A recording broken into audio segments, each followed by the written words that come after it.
going to call the meeting to order at 9:45.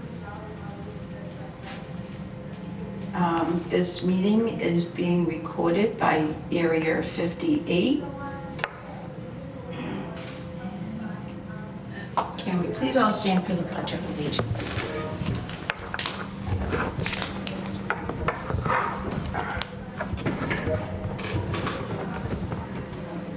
I pledge allegiance to the flag of the United States of America and to the republic for which it stands, one nation, under God, indivisible, with liberty and justice for all.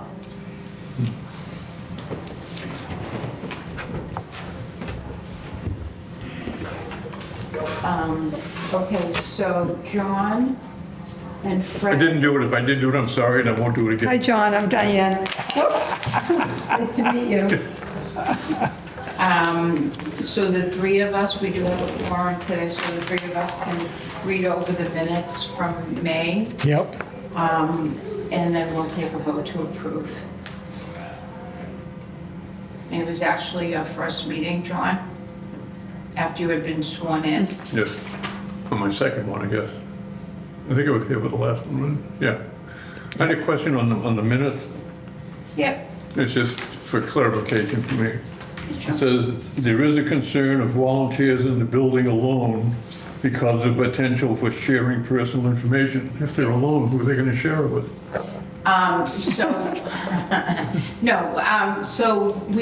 That was during the discussion of, we're talking about maybe volunteers being in the building so that Darlene could go. Yeah.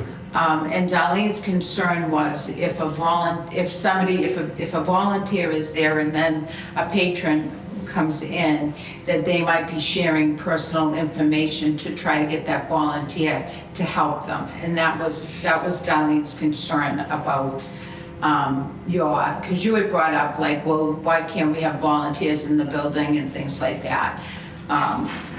So that's what that was about. I still don't think somebody should be in the building by themselves. Right. And Dolly,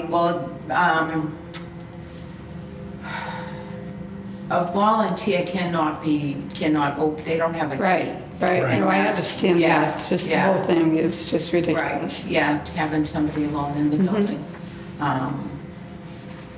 So I'll just put down that the board, talked again about having people alone in the building, even whether it's an employee or not. Yeah. And we have concern about that. Anything can happen. Right.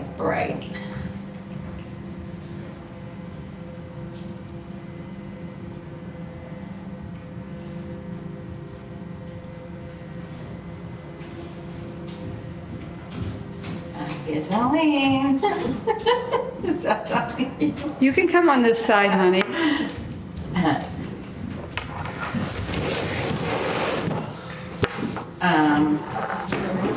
Hello. Let me move some of my stuff. They're already giving me a hard time saying I'm going to hold She it. had like 4 people. Wow. Put 4 chairs over there with her. Okay. So I did call the meeting to order, Darlene, at 9:45. And I just passed out the minutes for May. Did you see I asked you to print them? But then I had Caesar print them. Oh, okay. So they're just reading the May minutes. That's small. Yeah, it is small, I know. But it's printed. Tiny. But it's printed. There you go. And correct. She wanted it all on one page, double spaced. No, but I'm still fighting with my math to figure out how to do things, so. I know. You gotta Yeah. have a lot of time on your hands when you do that. You know what I mean? Like, figuring Yeah. out- Yeah, the minutes are a lot, trying to get them from the recordings. And if you notice in the minutes that one time we talked about using the Area 58 as recording for minutes, the Area 58 recording for the minutes, and the town administrator said no.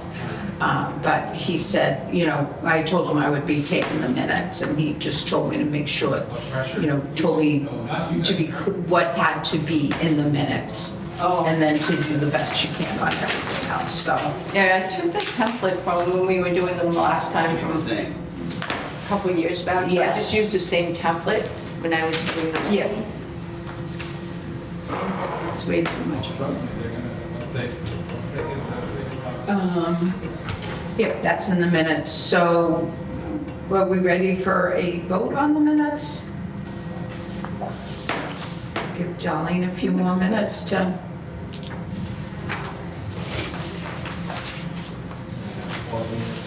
Do we have a copy of the June 16th minutes? So I do not, this literally took me all day to do yesterday. And then I had to go and babysit, so I didn't get a chance to do the June 16th minutes. Yeah. So they'll be done. I started them, so they'll be done, and so next time we'll do June and July. It does take, they do take a while, just using the recordings. I find them helpful with that. And Judy's here. Hi, Judy. Hi. This is good, right? The whole- Want help with that? No, All right, can somebody pass Judy an agenda? And, We got one of them. yeah. What time did we start? 9:30, well, we started at 9:45. Did I tell you to change? Oh, she's looking at me. Uh-oh. I thought we changed it. Not yet. I think we have to vote for it. I thought we did. I thought we changed it for John. Oh, John, did you spread a rumor? If I did, I'm sorry, I won't do it again. Because he couldn't be here on time. So we changed it. Trust me, I didn't change it. I mean, I left early You wanted. in June, so I don't know if you made that vote. No. And I can't find my notebook. I moved it yesterday and I can't find it. All right, so you have an agenda? I don't and you have the remember May any minutes. vote. No, Those are back from May, so no, I don't have the June minutes. I was Okay. just talking about that. All right. The problem with the June minutes also is when I went on the recording doesn't start until after, like, I'm gone. So I think it's the first half hour, because I left at 10. And then it starts at, like, with 51 minutes left to the meeting. Really? So I'm gonna have to go by, like, what I remember as far as when I was here for that half hour. I know I left at 10, so I put that down. But other than that, I can't think of what we were talking about something, I think you were giving us a building update, because Pat was talking about, but I would really like to remember what that building, what we were talking about. Well, I don't remember from last month, but. Yeah, I know. If I remember, that was when they were offering the three options. One was a completely furnished one was a Right. semi-furnished one, and one was just an empty building with nothing. Right, but I don't think we were talking about that. Pat asked a specific question, yeah. But, okay, so if Judy, if you've had a chance to read the minutes, Yeah, we talked about the mid, there was really not a lot of activity, but then. from when I was here, right. Yeah, and then there's a meeting today. So they were supposed to be getting, the building needs committee was getting a second, they were getting some pricing for the ones they chose. So it was the A and the B.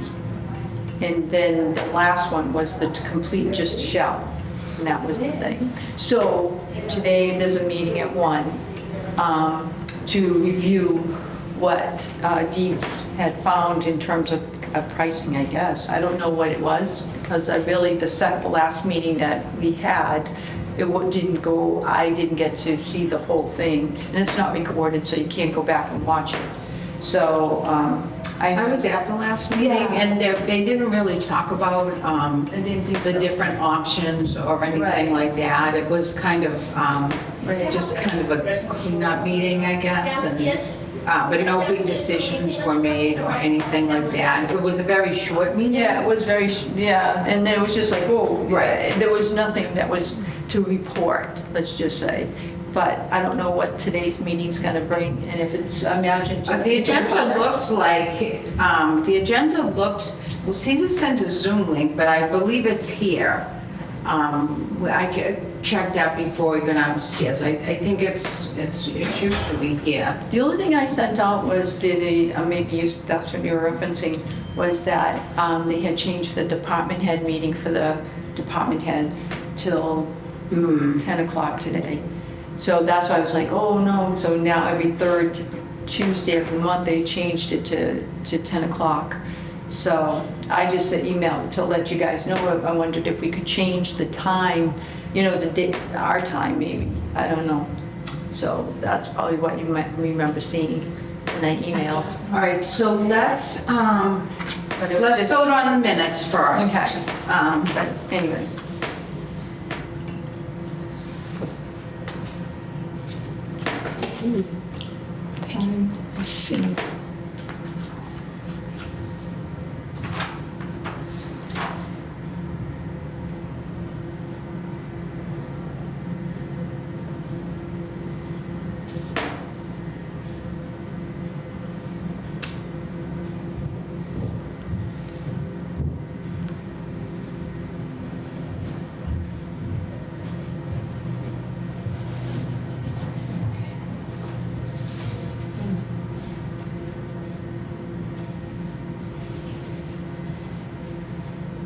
Can I have a motion, please, to adopt the... Can I make one small correction? Yeah. My last name is Laskey. I don't know if that makes any difference Okay, thank you. compared to the other things they call me, that's fine, but Yeah. So I will talk to Caesar because he's going to post these for me, but if that doesn't get changed going forward, I'll spell your last name correctly. that's fine. Yep. Well, I was just afraid that something would happen and say, oh, that's no good because that person wasn't there. Yeah. Right. You know? I make a motion, we accept the board minutes for May. I second.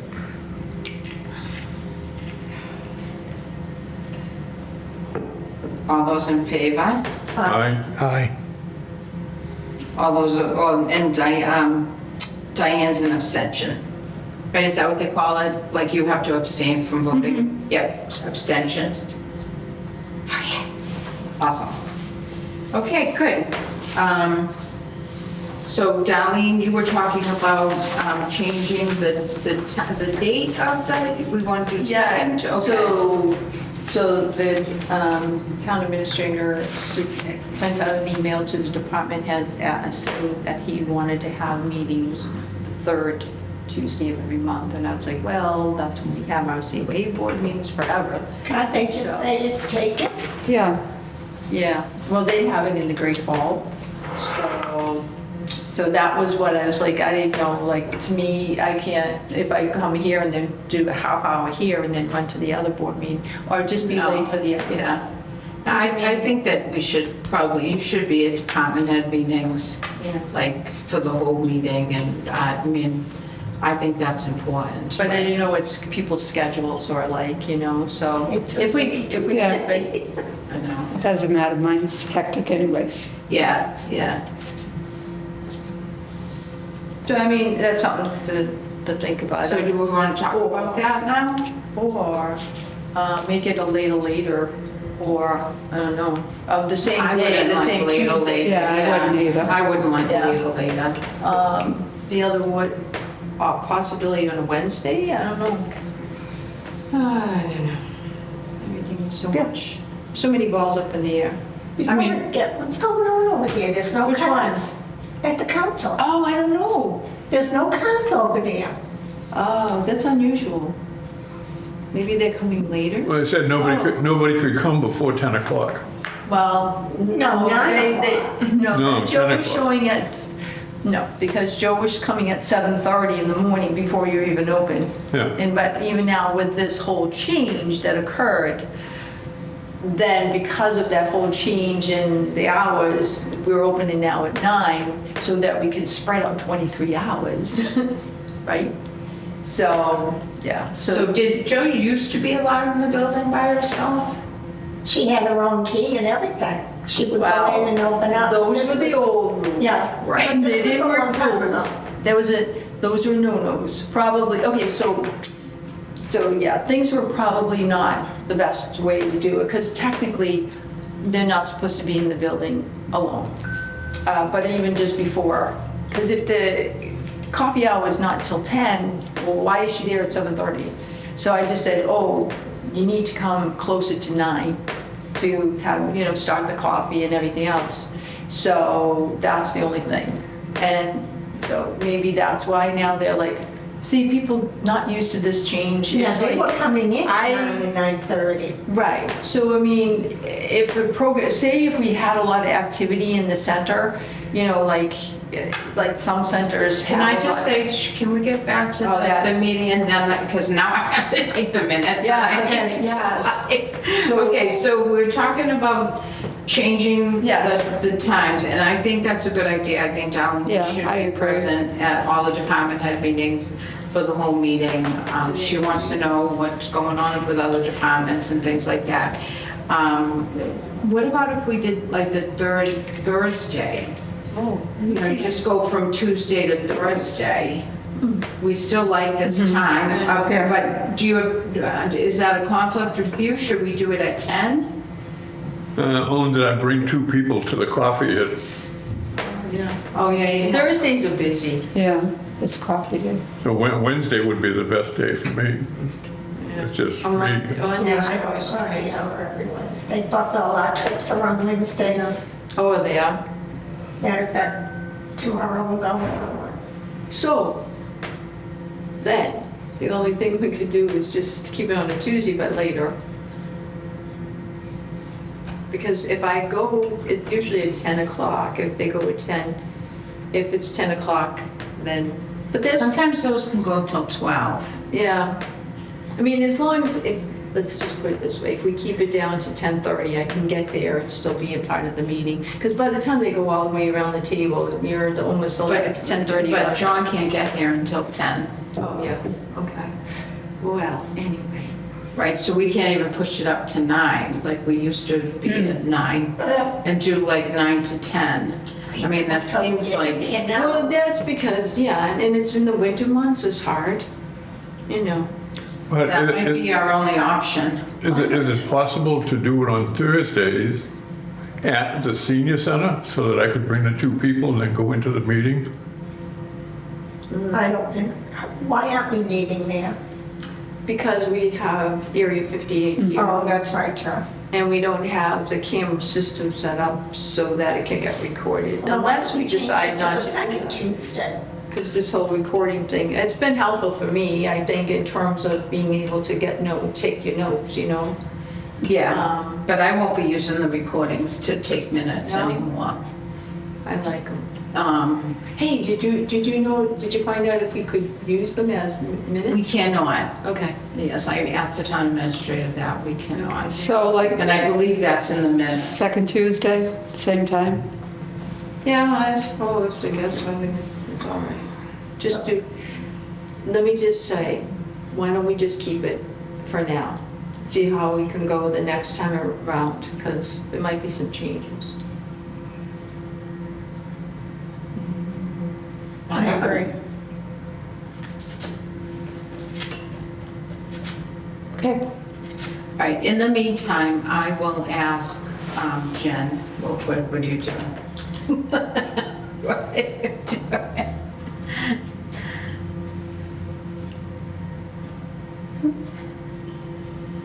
Oh, yeah. Okay, in the meantime, I will ask Jen, right? Okay, so we'll leave it, yeah. We'll leave it, yep. Okay. Decided to leave and We'll just leave it.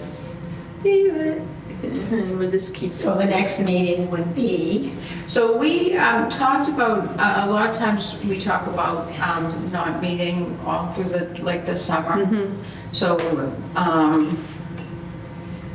we decided to keep it the same. Okay, so do we want to meet in August? Do you think it's, well, we have the override vote coming, so we might want to talk about that in August.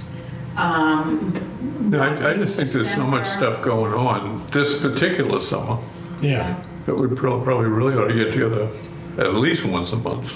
Yeah. If something really bad happens, maybe a second time during the month. So July 29th, we have the special town meeting. And that special town meeting, we're hoping, I'm a little confused as to if then we pass, like, I don't know if it can be done that day, or do we have to go to annual town meeting in order to solidify the change? From what I understand, I'm not they vote, if clear. they vote yes, it then goes to town meeting for the town to vote on. Okay. Oh, okay. If they vote no, then they don't even put it on the document to be voted on by the town, if I understand it correctly. What's the special town meeting though? So Probably just to bring it clear, to be, I think it was the idea of bringing free cash as to supplement the wages for the COA. right, but it's a town meeting vote. So I don't think we have to vote to bring it to another town meeting. Well, that's what I said, the way the administrator explained it to me was that we would vote on it and then they would include it in the town meeting. But if we didn't vote on it, then it wouldn't get included in the town meeting. Because the town, So what is and it? according to him, the town has to actually approve it before any funds can be allocated. However, so I'll throw this in there because it's free cash if it was going to be used. However, if GATRA funds are going to be used, then that's totally different, right? Because it's not money coming out of the town's pocket. Correct. So I think that's a question that's, it's questionable, but I also think that it can be voted on. I can't see why, if the town votes to go and change it, or whatever, recalculate, then, and then GATRA funds are being used to supplement that, then guess what? I don't see where we have to go to a town meeting, an annual town meeting in November. I think that's the end of. So. Unless it's if you're like we want to using use that funds- free money for something else. If you're using free cash or anything of that nature that is funded by the Let me see taxpayer. what the warrant It's- says. Yeah. So, and see, it says free cash, but it's not gonna be there. What was brought to my attention, we're gonna definitely enforce the GATRA funding, because guess what? We have it. And that was my emphasis. But that's not on the warrant. No, but it's gotta be brought up there, I would think. I don't know how that works in that regard. It's gonna be a discussion. Well, does the town have to vote on using the GATRA funds? Nope. No. Well, let's just say, I don't believe so. I don't know, why would the town? Yeah, it's money. Right. So It's like here's, somebody voting on the library revolving fund and how I have, it goes, like, that's like you have to vote like a maximum amount, like the library revolving fund and stuff like that, a maximum amount, but they don't, so here's what happened. I put piecing all these different variables together. My line item budget was $123,752. Van drivers, admin, outreach. Okay, so we have to budget that out. Goes to town meeting, they approve it, but it didn't get there because what happened, it was taken off by FinCom, by the BOS, by the town administrator together in a meeting on April 28th. So it was taking on, they just eliminated it, made it zero. So now comes July 1st, I'm looking at, and I'm sitting there, at 3:30, and I'm supposed to leave at 2, but I don't. So I'm thinking, how do I, wait, now we can hire a van driver, right? Because we need another van driver. So I get email back saying, you have $0. And so my budget's at 123. You mean like everything's gone? Like even the van driver? But that's what was voted on in town meeting. Wow. 0, yes. Yeah, but it included, how did van drivers get incorporated into, when they are reimbursed by GATRA? Into Yeah, somebody, okay? That's what happened. So van drivers are reimbursed, portion of my salary is reimbursed by GATRA. Oh, okay. The admin person reimbursed by GATRA, right? So what do they do? Poof, take it, put it down to 0, right? Now we have no funding. July 1st comes, it's like, you don't have money to pay your van driver. And I said, whoa, I have all these medical appointments. Now, from the very next day, Janice was going to be coming in, so I had to call Janice and say, this is the situation. So now, I didn't have any money to pay her because of this situation that was created. I budgeted for it, but it was taken from me. Then, now I'm looking at how do I tell people their medical appointments can't be, here's the next day. The very next day, and I'm like, oh boy, we're in trouble. So I went back and forth with accounting, so she said, I'll take it out of the revolving account. Now, we know gifts and activity, transportation revolving, I present you with what's in there. I collect anything we collect for transportation, the fees that we charge, right? For transportation goes into a revolving account. It's called Fearbox monies. So that sits in that account and it's been accumulating. What comes out of there, we used to use that to fix the van, to do things like if you needed something for the van, cleaning the van. Now we don't have to do that because we get GATRA funding. They're supporting this particular, transportation, which is awesome.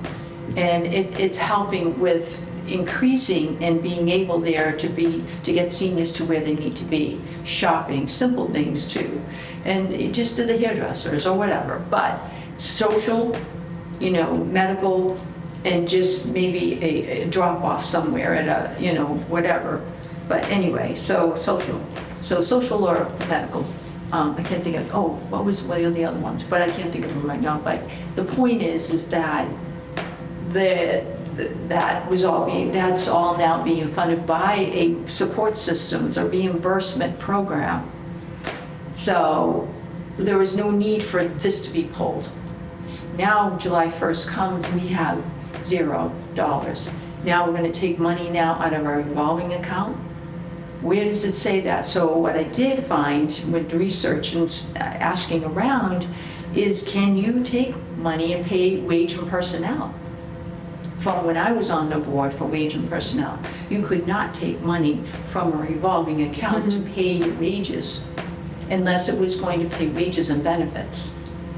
Okay? And it was specified to do that.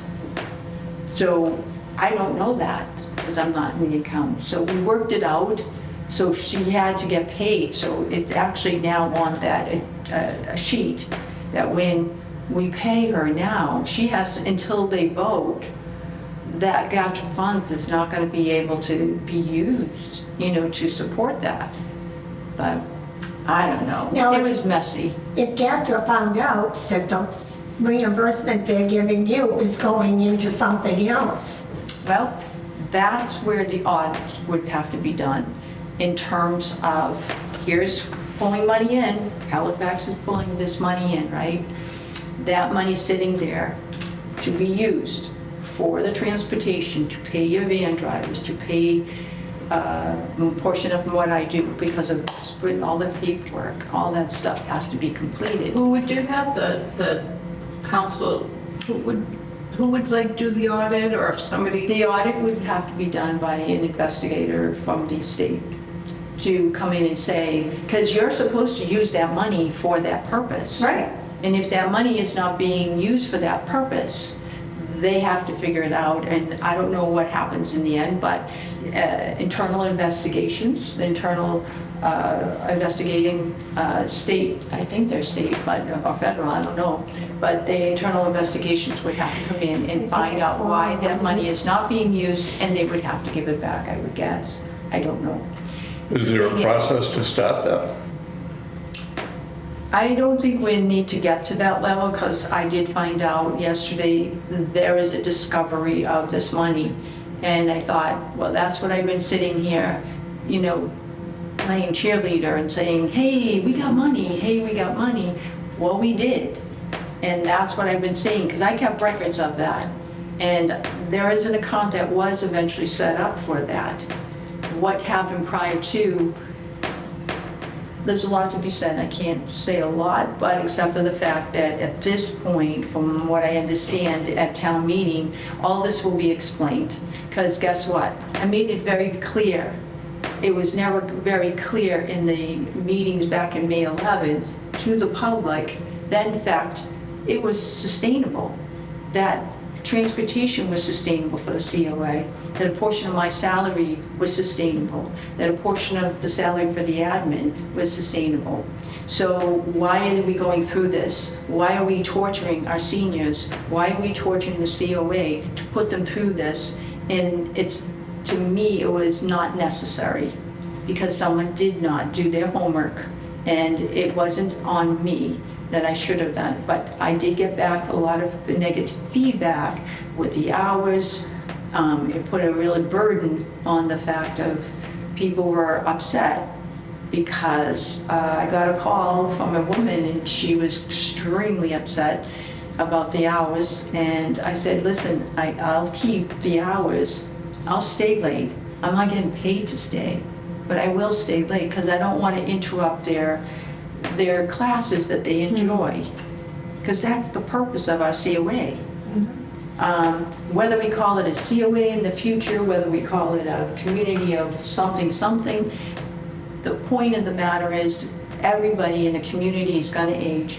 Everybody has the entitlement and right to have some kind of support systems in place as they age. And it doesn't mean we have to carry them forever, you know, in their life. But it means, like, for instance, fuel assistance. Before I came here, people calling. They want to know when can we take advantage of fuel. Because now people economically are not being able to stay at home to live independently as they want. Maintaining their homes, where can they get support for that? Where can they get help with medical and paying their medical bills and co-pays? Where can they get help with SNAP program or the... Can I just But what I'm saying is all that, it means something. And I appreciate, and I would do the same thing when I was the director, but we should figure out a way. Like, I know you want to, like, stay after hours and help people come in, but we should, and as a board, be concerned that you're in the building alone with somebody that's coming in for fuel assistance or for that. You've had incidents in the past. It's a public building, so people can come in. You should not be in the building alone with somebody. And we as a board, I support you. I think that's great and wonderful, and the town is lucky to have somebody who is willing to stay and help. I get that. I was the same exact way, but I never stayed in a locked building by myself with somebody else. It's just not safe. And I think as a board, if like, you know, unfortunately, it's just a problem that we have to fix in order for you to do that. It's just... So I think now with the visibility of the GATRA funds, maybe then, I'm going forward, there's going to be maybe some changes come the July 29th meeting. Perhaps maybe now with the citizens petition, instead of using free cash, we could, you know, look at the option of the GATRA funding. So it was made clear to me just yesterday there's a possibility that's the way it's going to go. But I don't know, I don't want to say too much of the fact until July 29th and what becomes of that meeting. So I'm looking at the warrant now, and it doesn't, so the warrant as it is, line item 113 is your director's salary, and they would like to increase that by 36,135 and take out 165 and take that out of free cash. Which from what I understand, they cannot do But at that's that what time, the- but then we'd have to vote to go. Right, to the but annual. this is what the petition says. And then it says $50,000 for COA wages, but it does not say anything about van drivers or anything like that. So I don't know if, So because someone took the COA wages and melded them all together, it should have been separate. right. So it was always separate, or? No, it's always the one because it's staff, you know, but Right. it was, but the point is when they took it out, they just looked at it as at outreach and admin, and then there was the van drivers there. But Right. if you understood that the GATRA funds was existing or did exist. Right, you could take it out, right, You would right. have looked at that in a smart way and say, oh, wait, Right. we have GATRA funds here. Oh, portion of the COA directors is getting reimbursed. So you're saying that the van drivers won't be coming from free cash, but it says nothing here about GATRA. No, it does not. Because it was made very clear with, I'm just trying to figure out what's going to be voted on at town meeting. I don't know, we'll see. Who's your liaison from FinCom? Cheryl. But are you going to bring up GATRA at town meeting? Are you going to say I something? think that, I believe there is going to be a person that will be, yes. Okay. Okay. Yeah, While This is we're on what it that be- subject, I had a question. yeah. When I was in the business world, and I don't know if it's different with government, but if you were on salary, it didn't make any difference whether you worked 2 hours a week or 80 hours a week, your salary was fixed. Correct. And I didn't think that it was possible for them to take someone who has already been hired and automatically turn them into an hourly employee instead of a salaried employee. Which I brought that up, and what ended up happening is they kept me at the same rate, but then, But they still made it hourly, because it's based on hours, it's not based on salary. You're a salaried employee still. They cut your salary they in cut the half. hours. But Yeah. they're basing it on the hourly now. Well, But they could cut the salary, but how can they cut the hours? Because if you're salary, it doesn't make any difference how many hours you work. True, good point. And That's a that's good true. point. I mean, that's how it was when I That's what- worked. right. And that is true, but, It's true, period. right. So I think what you guys are saying, well, we could keep the hours the same, but Darlene's just salary gets cut in half. I think with this, And I'm not really sure that's fair to, let's You do know. this. We can talk about that for long. I think July 29th is a very important meeting. And I think a lot will come on then. yeah, right. I do. But it's not to just, see if this, and then we'll have another one in November. If this is what we're voting on And on it's July based on the 29th. fact there is funding there. And that's what I've been trying to say. I was not, it was very clear that we had that funding. And it was absolutely present. Money that was, because what I was told that would happen is, GATRA, when you do your paperwork and submit it for the month, at the end of the month, they have to be in, and this is the deal. July 1st came, we signed the contract again. How can you sign a contract saying we're gonna do these services and put the van drivers and whatever, when in fact, there was no money to pay the van drivers and the waging personnel? So the whole point is that people had to pay attention to that GATRA funds that's sitting there, and then they were discovery. How can you discover money all of a sudden? I don't understand that. I'm kind of baffled at the fact that there is discovery money. Does that mean for everything? I don't know. That's why I've been Well, seeing. that was my thought, when you're talking all of these things, and maybe we really need to get a state auditor in here to do this whole thing, because none of this really makes sense when you sit there and go dollars to dollars. We have a finance committee, right? They're vetted, they're, But aren't they the ones that control all of this stuff, supposedly, you know? they Well, should it's a know town what's in their meeting meeting. vote, though. I mean, if somebody Shouldn't they cut, know their balance? Shouldn't they know what's in the accounts? Yeah, there shouldn't be any to be There's no- found, you it should be there. How do you all of a sudden discover money? Right. I'm like, this is a town, how do you Where was discover it? I'm just saying, what else is buried under the, in the tombstone, I don't know. But the point is the discovery. Why wouldn't you want to learn more about what's happening over at the COA? You know, or what are you gonna do? unless you did it on purpose, then you wouldn't want to know. Well, I don't know, But is the finance committee, you can probably answer, is the finance committee just advisory to the board? Yes.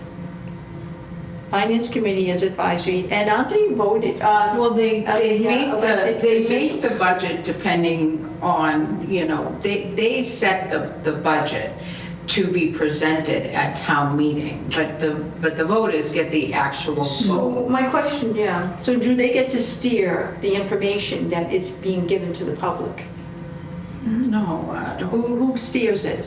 It sounds to me like they do, because they're the ones that have the budget information, right? They get it from the accountant, work with the accountant. Prior to that, they have all the Yeah, and information then they all laid just- out. yes, Then yeah. they present it to the board of selectmen, then they present it And to they the town present it at administrator. public Boom. meetings, yeah. Everybody votes to like it or not like it. So it sounds to me, as an elected official, the chair should have had some kind of knowledge as to what this Gatters funds was existing, or how much of it did exist. I'm just saying, to go through. Don't all you what we you got. sit down with the liaison for COA, correct? Oh, absolutely. Yeah. So was it discussed then? And that's when, yes, it was. And you know why? And it was when we had the other interim town administrator here, and they said, we need to have a separate account set up for the funds that are coming in, because I don't know where it is. I only dropped the check over here. It's none of my business after that, except for that I think it's gonna go back into my budget. So at this point, what's gonna happen, because we couldn't pay, so what I was told, and that's when I lost it, that's when I didn't, because it was a Monday, 3:30, okay, I'm supposed to stay within my hours, however, 3:30, 4 o'clock, I'm sitting there going, oh my gosh, she can't wait 3 months to get reimbursed, because what happens, you send them the reimbursement sheets over to GATRA. They take 2 months to go through it, analyze it, whatever they have to do. Then they cut a check, could be 2 months. Now, with the cutbacks and everything, and trying to do all the budgeting and all this, now the state audits, they've gotten, now the formula grant now, very specific. Now they're gearing in, now that's another report. So now we have to make sure that all the information, how we spent our money. We used to get that sheet to do at the end of the year, where we knew how much, and we can compare it, just like your checkbook, right? And then if there was a discrepancy, we got together with the accountant, which was Sandy at the time, and she would sit with us and go through that sheet and say, okay, this is where the error is, or you have too much or too less, whatever. Or it was perfect and you didn't do anything about it. I have no idea. All I know is I keep track of what the state formula grant. I have no idea. All I get is a note from, or an email from the state saying, hey, you were awarded so $33,000 some odd dollars for the state grant. So they paid in increments in three increments. So I never know when the treasurer gets the check. Nobody informs me. I said, I asked this a couple of years ago, can somebody let me know when you get it? Because I heard that they let me know, hey, we're gonna pay $16,000. I just don't know that they got it. So just let me know so I could put it on my cherry sheet on my end here, because I keep my records. But then when we used to get that budget sheet, we used to be able to cross-reference. So now I don't know if they got it or not. I don't know. What if they never got it for some reason? Maybe it was given back because somebody punched in the wrong number. I don't know. So I just need to just have the communication's got to be a little bit more fluent, I believe. So, when you get that budget sheet now, I have to make sure now that has to be accountable for. They will always just say, just tell us what you're doing for your programs, tell us what you're doing for all your other stuff, the activities, and show us what you're doing for the money that we're giving you. And so that was good. But now they've come through, just the other day I got the email, and now they want line by line of everything we spend. So I don't have that, except for my own thing, right? I have no record saying, on this date, we got the 16,000, on the next one was 3 months later, I have no idea. And then I went over to the accountant. She was very helpful in terms of like, hey, this is what I have. And I'm like, why does everybody have separate accounts, But for that, Gatra, to circle back to that question, when I was at my meeting with my liaison from the FinCom, I said we need to get an account set up, or we need to make sure that money goes into that account, and then a line item transfer to the wage and personnel account, and reimburses back into that. So it never comes out of the pocket of the town to pay for the wages, neither mine, a portion of mine. So, but that was not happening. So then we had to make that clear, because the interim town administrator said, yes, we have to do that transfer, line item transfer. That would, and I don't know what became of it. I never got a copy of the line item transfer or whatever. All I know is my FY26, I just got it the other day, I had some money in there for all the wages and the people that I was supposed to have, and I never got. For the whole FY26, it was already in my budget. All that money was taken out and paid the bills for oil, for something. And I'm like, wait, you took budget money out of the COA and made it free That's supposed to cash? go to free cash, yes. Yeah. That goes, at the end of the year, everything But the goes to point- free cash that you didn't spend. Correct. Well, I would have spent it because I needed people. Right. I needed a staff. So they prevented you from getting the staff because they said they may end up having to lay off in July. So so $16,000 is still left in the cash and in the amount. What they do, they take it out, put it in free cash, and they paid off their bills. I'm thinking, I needed to have my bill, somebody as an admin. Here you go volunteering. You're coming in to volunteer, you're coming in to volunteer, you're coming in to volunteer. When in fact I had money there. It wasn't like I had no money and I ran out of it. I had the money. Well, they So- haven't even posted the jobs for the 2 assistants that left. They Well, now posted there's, one. yeah, but now there's no money for that until we go to town meeting. So now even if they wouldn't post a job until after town meeting, So- because we don't have that money. 72%, 72 hours was billed to Gatra for admin. That means you call in, take the call, put the information in, make sure that the account's correct, generate the paperwork for the next day for the driver to pick up, and make sure they have the keys, and mileage-wise, how many miles are being, when you do a stop from the senior center to the person's home, from the person's home to the grocery store, from the grocery store to back to home again, or maybe to another grocery store.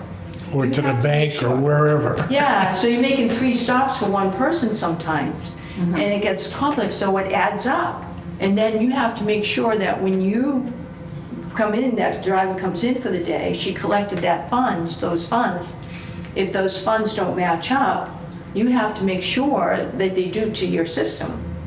So it's an accounting system to some degree. Some centers actually have a separate system. They don't use the system that we're using. So, my senior center, I figured one system is good enough. We gotta make it work to its max, and we shouldn't be putting it into another account and having 2 separate things. Because if somebody just decides to come in to take over, I want to make it very clear, it's one system, this is drives it, this is the way we do it. And it can work, it's just you got to put time into it.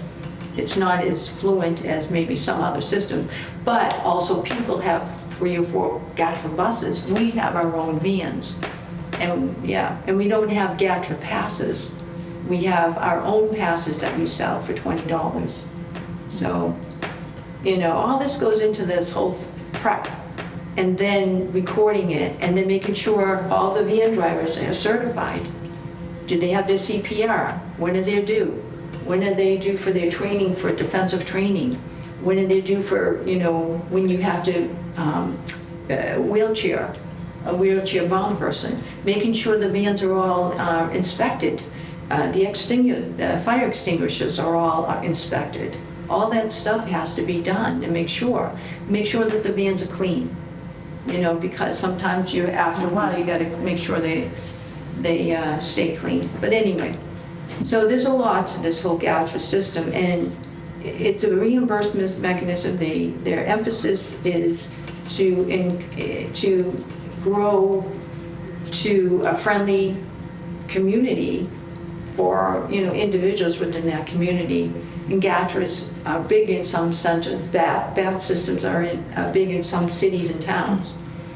We have the GATRA, so we were able to access that and have a different type of a contract. But in that contract, this time around, July, it says if you don't have that report done by July the 15th of every month, you get penalized. Now, how am I going to do all that? I mean, and everybody's like, oh, you shouldn't be staying by yourself. Well, you know what? Sometimes it's the only time I can stay there, because every time You're alone in the building, Right. that's not what my But concern is, but with somebody else, like you have to have those doors locked if you're alone in the building, you cannot let somebody else in. But here's the deal with, after 4 o'clock, when that door was shut, it shut. Right. But they see my car sometimes and they would knock at the door, which, you know, I would say we're closed. But my point is that I think with these short hours, like everybody, they are looking for services and so on, and there's no way, there's the interruptions, it's not fluent, it's not quiet like here. You know, people just come in once in a while, oh, I want to pay my bill, I'm done, and then you can go back to your work. All of a sudden, you're in the middle of doing your newsletter, because you got to get it out, right? That's why we're late. Get that newsletter, get everything all together. Oh, wait, you got to find someplace to have these events. I have no place to have certain things that we're coming up with. We have, you know, people, Mass Cultural Council, with a lot of entertainers coming out. I don't know where we're going to have these events. So now I'm going to go searching for these events, try to coordinate it, the timing.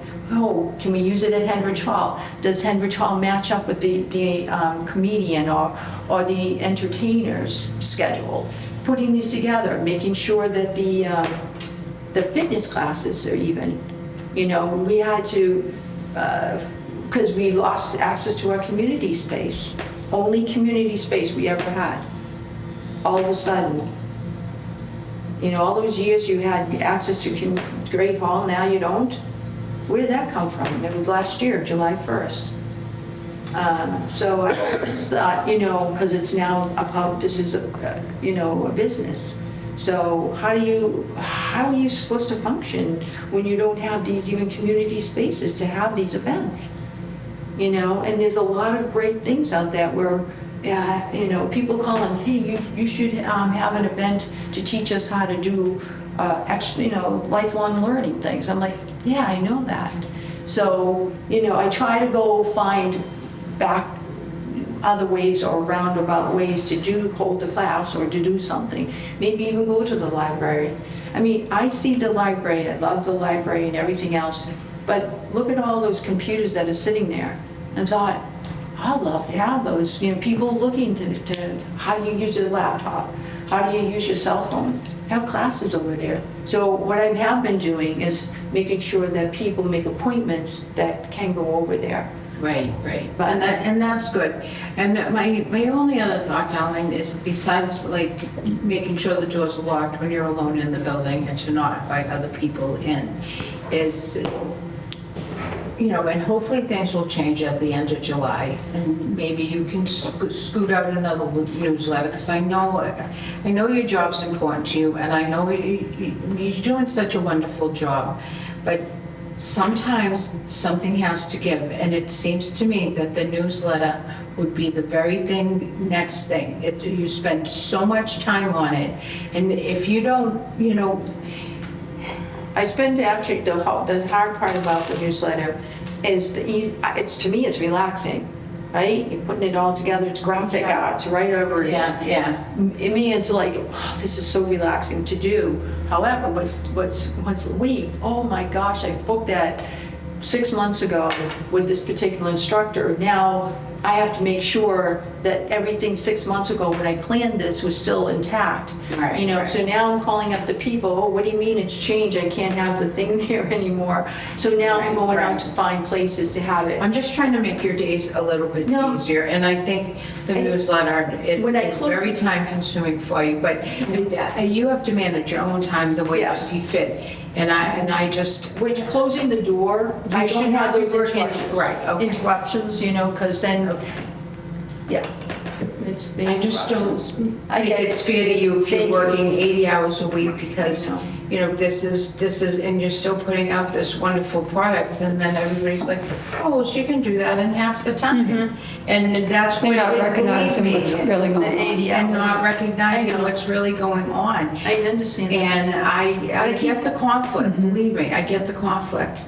Yeah, But and you- I keep saying it, right, I'm publicly saying that's I put in, but you know what, the thing is, everybody said, can't you work from home? I said, well, I bring my laptop home and it's not the same platform You're still in working. the VPN. And you're Right, still working. Right. But then I'd rather be here because then people know that you're still working because they were by or whatever. I'm like, I am still working. When you're at home, people don't know that you're working. Right. Well, But although I would love to work from home, but I don't do that. I think like any other business, the COA building closes at 4 o'clock.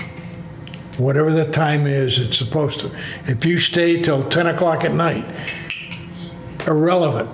Nobody is allowed in the building after 4 o'clock because that's when the COA closes. And now it's even, those hours have to change even more because they've cut.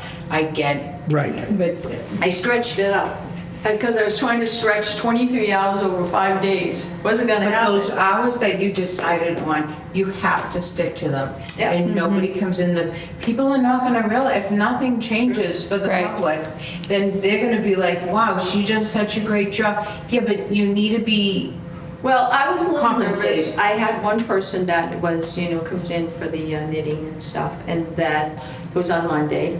And I said to the group, look, you're in the middle of knitting. If you want to stay till 3 o'clock, so they usually do. I said, that's fine, because I would shut the door and lock it. And, and then I'm still able to stay there, but nobody else could come and say. But anyway, so I did get a call that was scary, actually. And I was a little nervous by this person coming back because she was extremely angry that the hours were changed. And they kept calling, but the point is, it made me a little uncomfortable because I thought if this person comes back, I don't feel comfortable with this person knowing the behavioral health issues that this person well, that's has. why your doors have to be locked. Correct, but that's what I'm saying. But when she comes during the hours now, because she's upset because those hours changed, and you got some mental health issues, guess what? You change those hours because they like, people like consistency. Yeah. So when you go and change something and it's like, wait, you did it.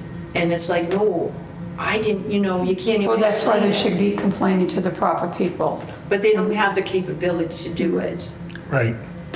And you're So, looked at I'm as the boss lady, so they immediately come to you. Right, Period. and I feel like you said, you're in a position where even during the day where the hours are, this person could come in there and be just as angry to the point where it'd be very dangerous for other people to be in that building. And that's why that's why we have a liaison officer. But I'm just saying to you that, I'm just letting you guys know that We have to get the word out, because I had a lady it wasn't my call me. decision on those. I I didn't had a cause lady this. call I me. didn't cause this. No, That's the fun I had a part. lady call me, and she wanted to know how she could get a hold of Darlene for fuel assistance. I said, you just have to keep leaving a message. She's got really happy, she said, shouldn't the receptionist answer the phone?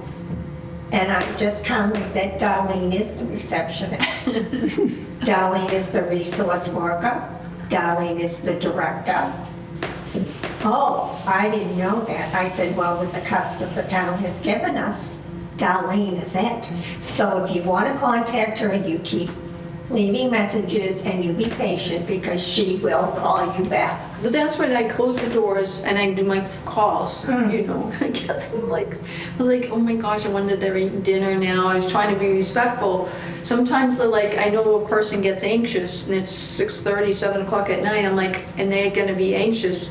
They need to know an answer right away. And I know them. I'll call them back to say, I got your message. I know what okay, I can make this happen right now. So to me, it gives them, peace to understand. But now we've got people that are like, well, why didn't I get my, medical appointments? And we got people booking out till to the end of December, into the next year. And I'm like, I'm afraid to take those now until we have some concise answers. I don't, because people like, should I make an appointment? Should I not? Or they're calling up and saying, do you have availability what do you have available in September? And I'll say, only, because we only have a Tuesday, Wednesday. And I'll say, okay, these are the dates that are available. And then they call their doctor's office and say, okay, these are the only dates I can come. Well, that doesn't, in the real world, that's tough to do sometimes. Yeah, sure is. Especially for geriatrics, So I thought, what, so hopefully we'll figure it. If we get another van driver, hopefully we can do something, and we have a lot of other stuff, but, so, I don't know what that means. Well, there's also one other concern that I have, is when you're in there all alone, it sounds good because you're protected from those out in the world, but you're not protected against yourself in case something happens and you fall down the stairs. If it's Friday at 7 o'clock at night, You could be laying at the bottom of the stairs until Monday, 10 o'clock, Well, and nobody's gonna know. Okay, so when I was getting ready to leave the building one night, I had getting this newsletter out, and I was like, I gotta get this done. So determined to get it completed, I did. Submitted it, uploaded it, blah, blah, blah. So and then it was like, okay, close out, I'm starving, gotta go home. 9:30, and I didn't know. So I'm like, oh, golly, that's 9:30. So I go and I do the check, make sure the windows are locked, make sure everything's done, right? And I see the oven electric, right? It says cooktop is on. I'm like, whoa, feeling it, but it's not hot. I'm like, oh. So I went and I pressed the button to cancel it. And in fact, it wasn't working. So it was still going. And I'm like, wait, whole building, electric? Absolutely not. Gonna leave. So I called maintenance, and the person was on vacation and said, you'll have to call so-and-so. So I did. It was now 10 o'clock, and I'm like, I'm so sorry to bother you. But I said, I have to, what do? I don't know how to pull this out, the whole oven, to unplug it. But it has to be unplugged. So we'll go down in the basement. And I'm like, All right. so I did. This is what I did do it. But because of the fact, I was like, okay, let me see what I can do. But if I can't do it, stay on the phone with me. If I can't do it, then I will, if I can't do it, then he'll have to come. And, because then they pay him 3 hours overtime or something like that.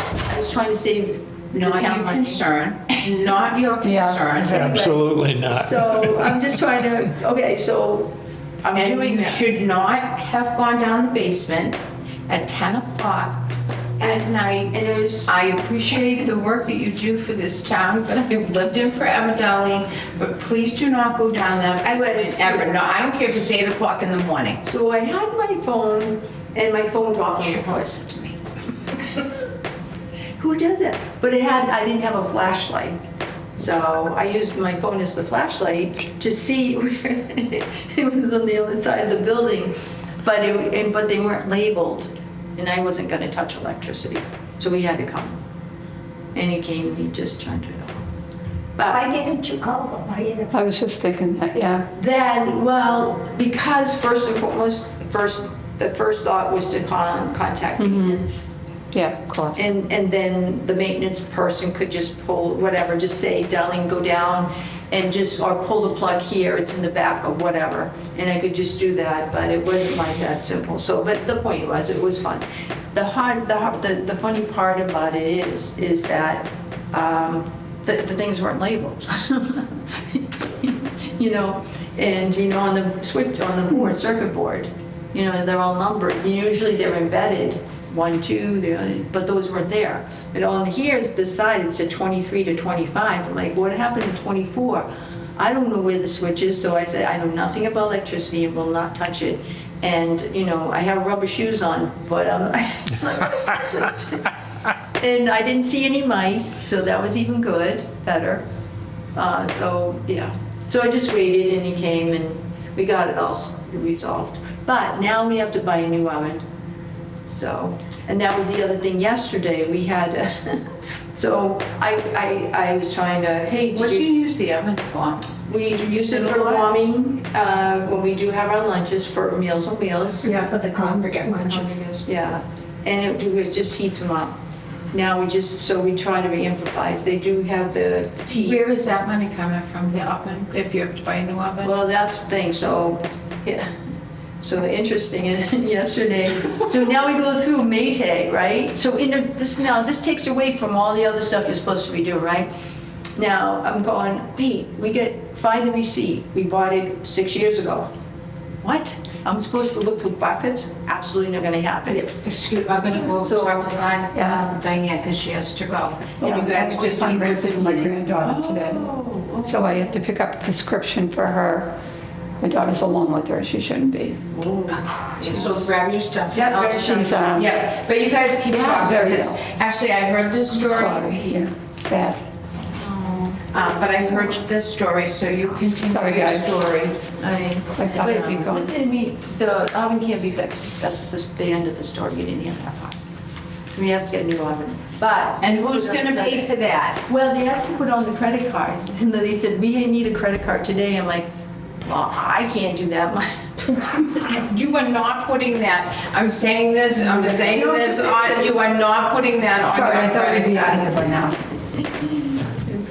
Can I make a suggestion before you Let me know leave? if it- I'm sorry. Yeah, so what happened, they didn't, so the thing was that the woman came, so I called Maytag, right? And they said, okay, we must have some record. So I called Lowe's, I stopped at Lowe's twice. Finally, they said, we have no record of it. So I said, okay, that's fine, because from what I understand, I said, I just assumed just get a new one because they cost $600, whatever they cost. But then so I said, no, we're gonna do our due diligence to see if we can get this repaired.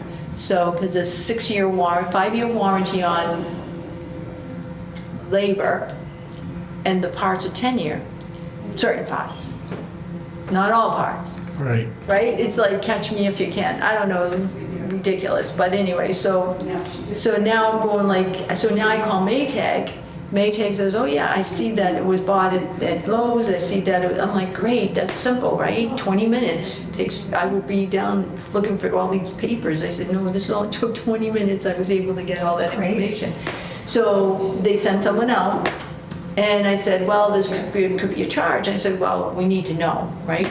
So we got the person came out from the appliance repair, and now they want to get paid.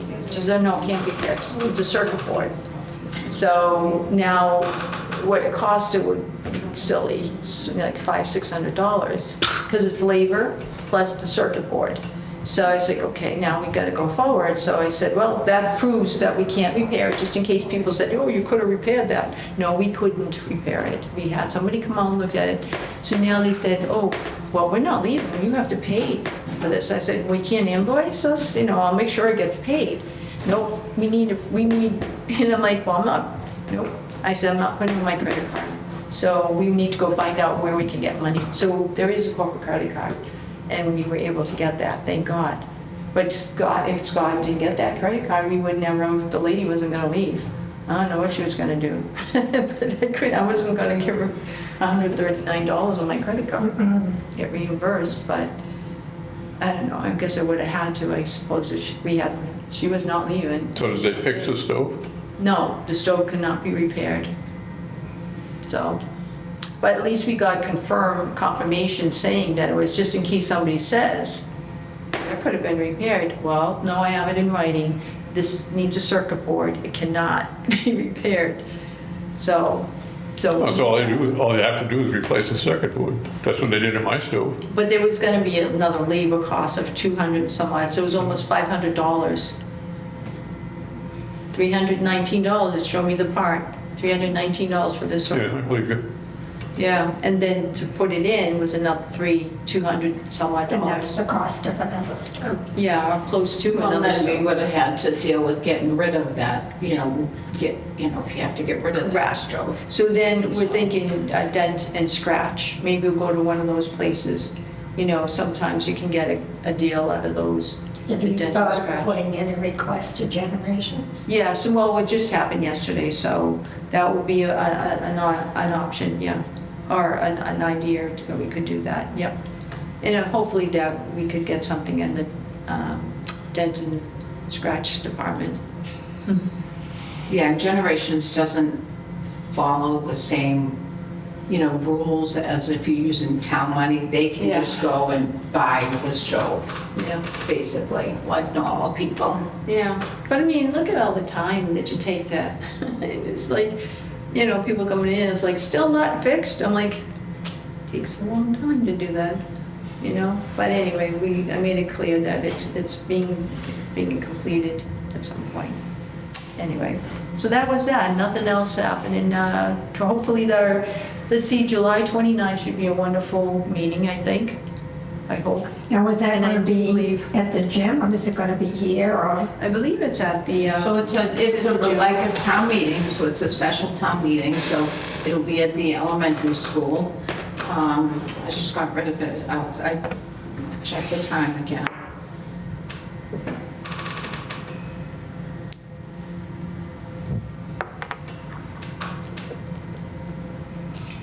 Special town meeting, Halifax Elementary School, Wednesday, July 29th at 6:30 PM. Hopefully, That's straight from the town website, so if they change that I'm without trying to get on telling that everybody. today. I can't get on it. If it's like the Town building website. committee, they change it the day before they have the meeting, don't know anybody. Yeah. yeah, So I know you can't get into it probably, but you can, all you have to do is search it on the web. Yeah. It's Town of Halifax. So what I usually do is just do Google Town of Halifax, and then it comes up. Okay, I'll try that. we can do it together if you want. We can do it together if you can. And then Well, I print gotta it off. take my ethics test, too. Oh, yeah, and that was, yeah, all that stuff. And then, yeah.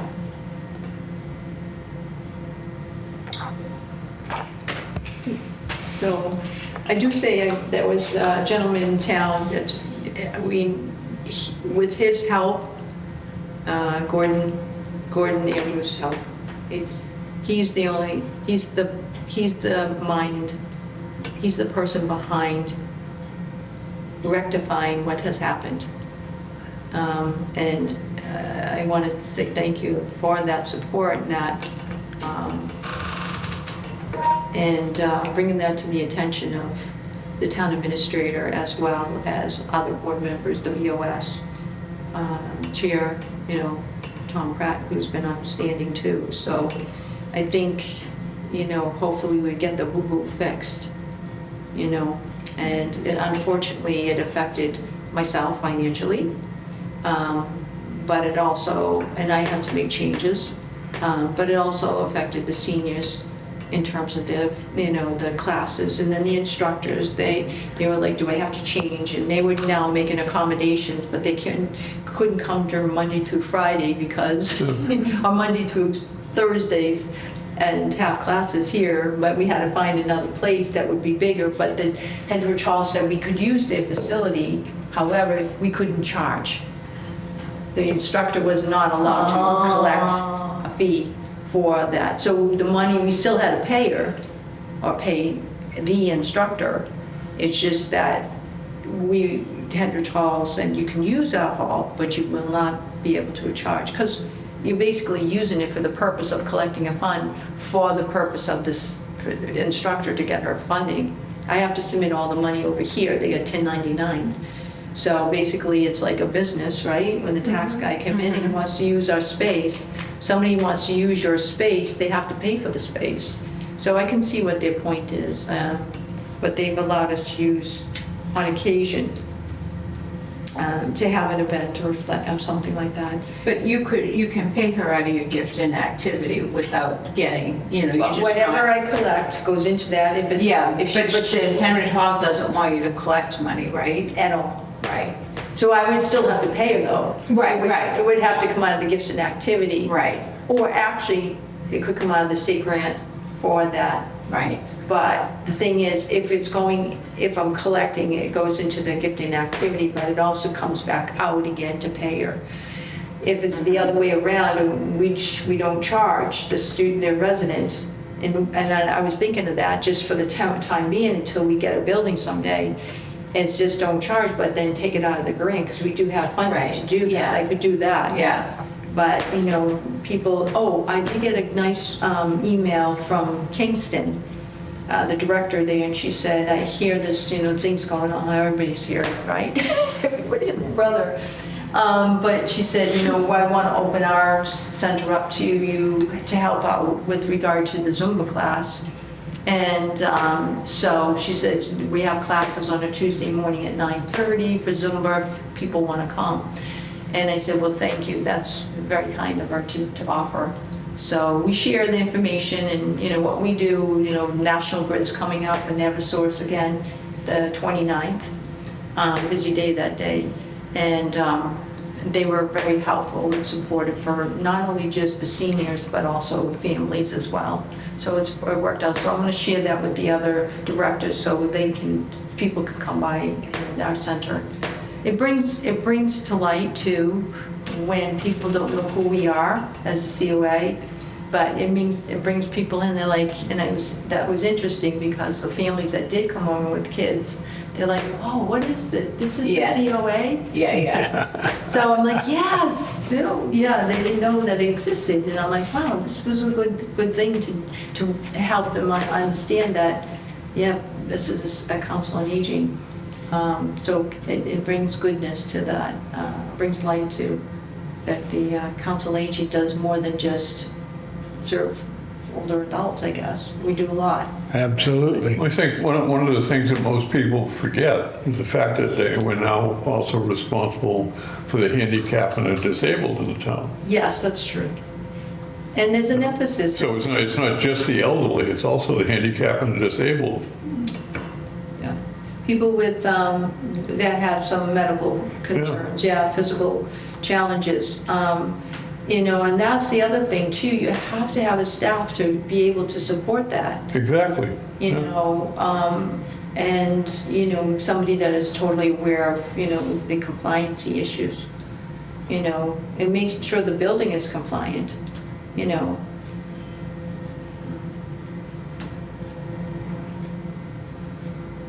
I have one other question. Maybe I don't know, because I'm new at all this stuff. I don't understand how it all balances and works. But we know eventually we're going to get a new building.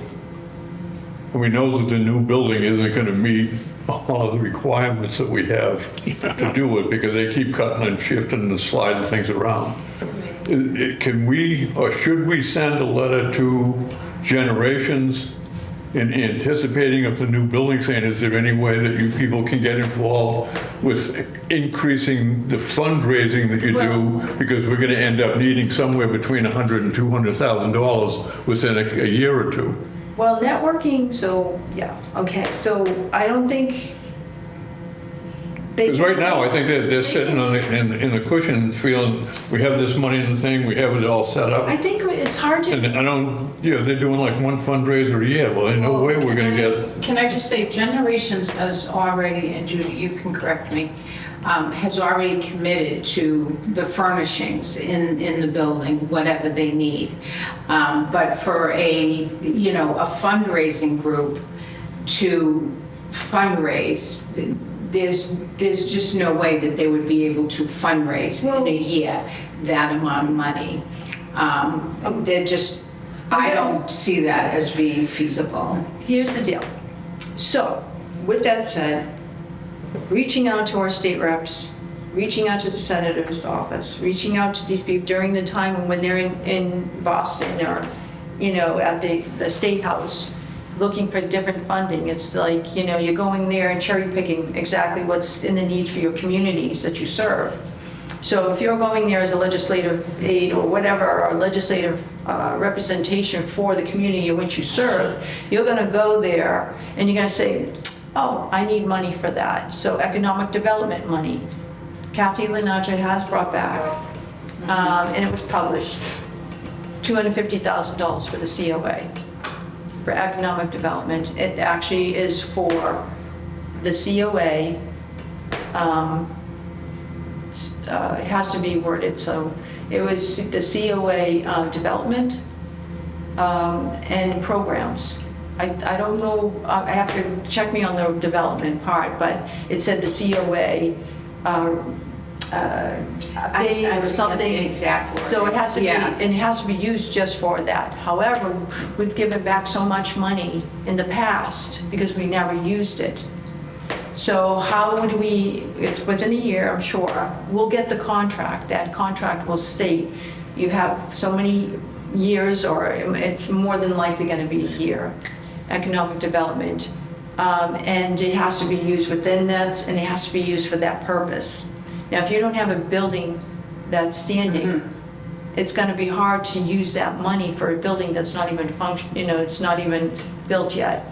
They haven't even done the But foundation. that would be ideal, it's $250,000, there's your commercial grade kitchen. Yeah. But that's for something you don't but it's kind of have. like all of my You can't concern. reserve it. Is it's like all of the other stuff. You get all this money that comes in and ends up going into the general fund and then it's gone. But it isn't. And they don't give it to us. From what I understand, it doesn't go into the general fund because it's money you have to show that you spent it with your receipts. Yeah. Then you get reimbursed. But isn't that the same thing with the stuff that you brought the money in and then all of a sudden it goes in there and then it disappears? This and isn't taxpayer appropriated money. This is money from the state, I guess. Yeah, you can't. But that's the And same it with the goes into a reimbursements. sep- They did the same thing with the reimbursements. So this goes into a Reimbursement, separate yeah. account, and it has to be spent the way the state told you that it had to be spent. But you won't. I understand that, Yeah. but Yeah, they won't. going back to the earlier conversation, she asked for a list of all the money that she still had available and they said nothing. Because that's all taxpayer-funded money. No, so what he's saying, so reimbursements is different than, economic development fundings like this type of a thing. It's a contract you're signing. You're contracting to spend that money on this particular thing. You have to show, just like for instance, before I'm given a check or before the town is given a check, the COA or anything, you can't, they're not just gonna go here, have that. What they're saying is, you know what, it's up here and it'll be released upon the receipts that you submit. And if we agree that everything lines up with the economic funds that we're giving you, then you get reimbursed. Yeah, So that's the way I so understood. where's all the money? So, no, that's different than reimbursements. Reimbursements to GATRA is a different thing. We just get the checks because we do produce the receipts. I do submit them on a Yeah. monthly basis. And then it goes over there. But if that were the case with this economic development money, and we're showing fake receipts, So in other words, we have to spend the We're not- 200,000 we're not before they'll give it to us. So. Guess what they won't do? what They I- won't spend the So $200,000. that would be like something I could say to the state rep, hey, did you get the receipts, or did you ever reimburse us for the money that you said you were going to reimburse us for? And she would, or he would say no or yes.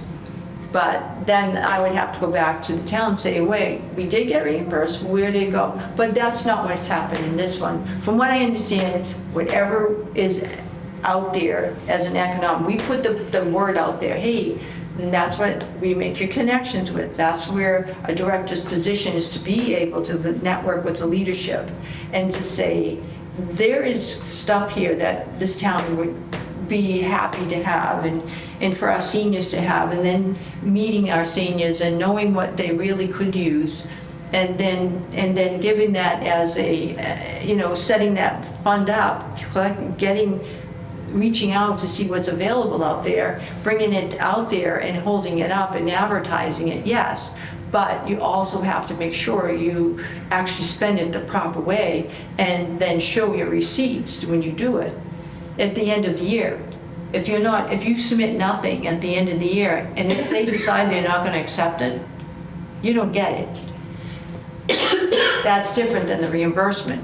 The reimbursement, I'm giving them real time Yeah, every month, so I'm giving those receipts every month to show them that, yeah, this is the payroll, signatures on it, everything, and that's accurate. So therefore, any of the money, it does come in. The issue is that money needs to go to a line item transfer to the different accounts that I bill for. If I bill for IT, a portion of IT, $340-something or $82 or something, that line item should go back into their budget. but it doesn't. I don't know, Exactly. but I'm just saying, that's what it's there for. Whatever the town decides to use it for, all I know is that I want to use it to pay a van driver. Yeah. And it didn't happen. But now it will be, I guess, at some point, because we made it very open, and everybody's aware of it now that it exists. I just,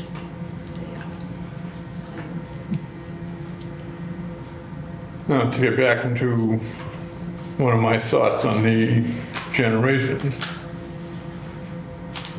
if we wanted to put in a commercial stove, there's somewhere, what, $100,000, $125,000, which is really almost impossible to raise $125,000. Right. But one of the things they could do is they could write to the 6 manufacturers that make the stoves and ask for a donation as generations, because the manufacturer couldn't give the stove to the Council of the Aging because that's a municipal development, but they could do it through generations.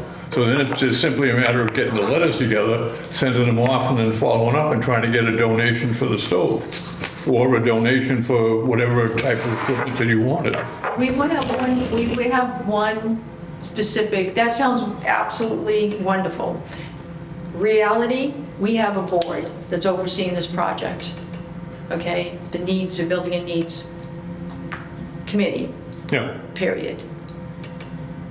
They're there to oversee this whole project.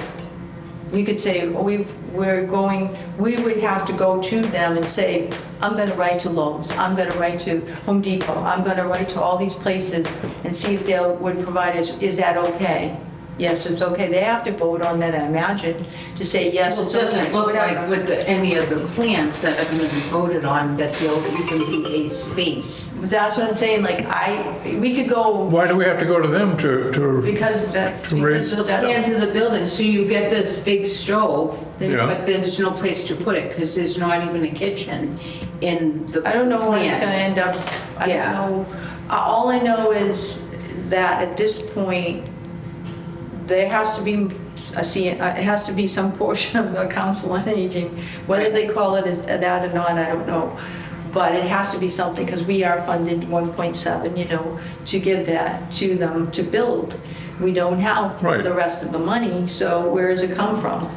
Okay? So the other part of it is to build this building to the best of our ability with this committee's blessing, I guess, and they are going to oversee it no matter what, period. Yeah, So the plans right now, the ones that they are voting on, would not have room for a big gigantic They're stove. not- it's no It doesn't even affordable have a use. kitchen in the plans. It has, one of the plans has an area where they could eventually, potentially put in a space, but it wouldn't be a very big space.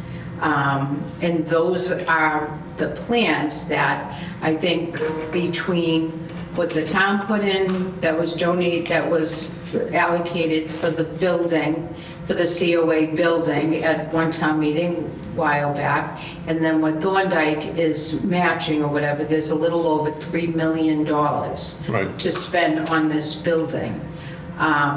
And so then they gave those three options, which I guess everything's, changed now too, which is why I'm gonna go today and figure out like where their options are. But on none of those options did they have room for a kitchen.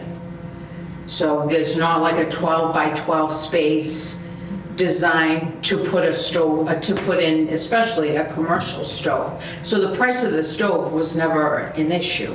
The price of, there's just no place to put it, basically. I mean, we went from having, a nurse's office and, a private space for this to, I think one of them had 2 offices and a men's room and a woman's room. But there were no staff bathrooms that I really was pushing for. On one of them, there might be, but then all of that changed anyway. So I think it will be interesting to see what the plans, and it looks like there's going to be a vote today on what. Now, I have a question. They're saying we are so much over budget or over the cost. If they don't have any bids, how do they know what the final cost is going to be? So I didn't hear that we were, the last meeting I went to, they were trying, they know the amount of money they have, and they were trying different scenarios to spend that money, to create a building within that budget. So I had always, on all the meetings I went to, we are within budget. It's just how we want to spend that money to design this building. But in no time did they ever say that having a kitchen was in one of the options. well, it was in A. It was in D. They had a kitchen in D, and that one just went by the wayside real quick. Well, in D, it was just like we had to do everything. You know what I mean? Like, It was just the building. it was just basically a building. Yep. Yeah, and then A was the one where it was loaded with everything. And I remember one of the members of But the it board did not said, have a kitchen. I'm definitely against A, which only left B as an option. And B as an option, if I remember the drawing right, it actually had a section for a kitchen in there. It was just unfinished. It was unfinished, but it was a small space. It wasn't that small, it was as big as the room in the They were front. talking about moving refrigerators on wheels, in and out, Meals on Wheels. And it was completely not finished. So I don't know that there'd be room for a big commercial. A big commercial stove is only twice as big as the regular stoves you put in your house. I mean, I guess that would be a question for Yeah. but I don't think that they had the space for that. It was literally just, I thought D was the one where we voted. We changed the different things. They were going to have certain bathrooms, and then they changed it down. And it had everything that we needed. so, And that was why, when we were at that meeting, the Zoom meeting, we voted on it. And then all of a sudden it just. Right, no, it went away, yes, yes, and they were down to really basically option A, B, and then option C is a core and a shell, and it's 4,000 square Someone feet. got stranded at the doctor's office, sorry. Poor kid. Option B allowed 100 occupants, some of it had to be finished. There was 3 offices and a staff bathroom, none of that was finished. And option A, no kitchen, but space for a future kitchen. No staff bathrooms, 2 offices, a janitor closet, and 2 community spaces. And that was option A. But now I think all of that is different now anyway. So it had, option A had space for a future kitchen. But as I Right. recall, it wasn't that big a space. So, but it did with option A, but then we would have to build the kitchen. Right. So if you go into the RFP that was presented way back when Thorndike was, presenting his post, it does say commercial grade kitchen. Right, but that's no longer an option. I don't know. Might be still. Well, on the same token, That's what's gonna happen. if you have 3 or 4 of these little rotating refrigerators, wheeled refrigerators, where are you gonna store them with? I know, that didn't seem like a. I mean, it takes up the same room as it does if you put a real Right, refrigerator right. in there. You know what? It's a lot. The whole thing would be, I guess, what do we want to be, right? What are we going to have? We go, oh yeah, they only have this much money to build the Taj Mahal. It's not going to happen. To build a bigger center. I know, but that just what seems I like mean- a lot of money to just like be given these 2 No, options. But the That's my point thought. is, there should be that Board of Overseers, which is supposed to be, the Board of Overseers is this committee that's supposed to oversee, and make sure they stay within the budget that's supposed to happen. Now, the point is that it's forfeiting everything that was initially, all the wish list stuff, and that's why they're exiting, say, darling, stay out. We don't want you in there. We don't want the seniors in there. We don't want you in there because you're gonna say we need to have, a cafe, or we need to have something that's, so that people can go in and sit and read in a special spot and not be interrupted because they're having a class. If you have a small section or a little room that's gonna be in there, there's no way you're gonna have a director's in there or somebody's in there going to do SNAP, Medicare, counseling, all these things that the state is expecting from the COA, the COA directors. You are going to provide some services, health and human services. You're going to provide fitness classes. You're going to do all this wonderful stuff. So when you're in this little room, and then seniors like, I go to Kingston and they cut toenails. Hey, I go there and they do fingernails or whatever, nails. And you're like, we have to limit what we do because of what the resources are given to us. And the longer this goes on, obviously prices go up. And so, I mean, So- we have this amount of money, and the longer it takes, the less we're going to be able to. It's going to take 2 years from now to finish building it. The Well- price just went up 30%. I mean, isn't it? But here's the deal, if you're not investing in aging, then say so. I don't want to invest in aging because we can't afford it. The town is in whatever, every town is having some kind of issues. Did they get affected the way we did? I checked. The majority of them that I checked, they didn't get hurt the way we did.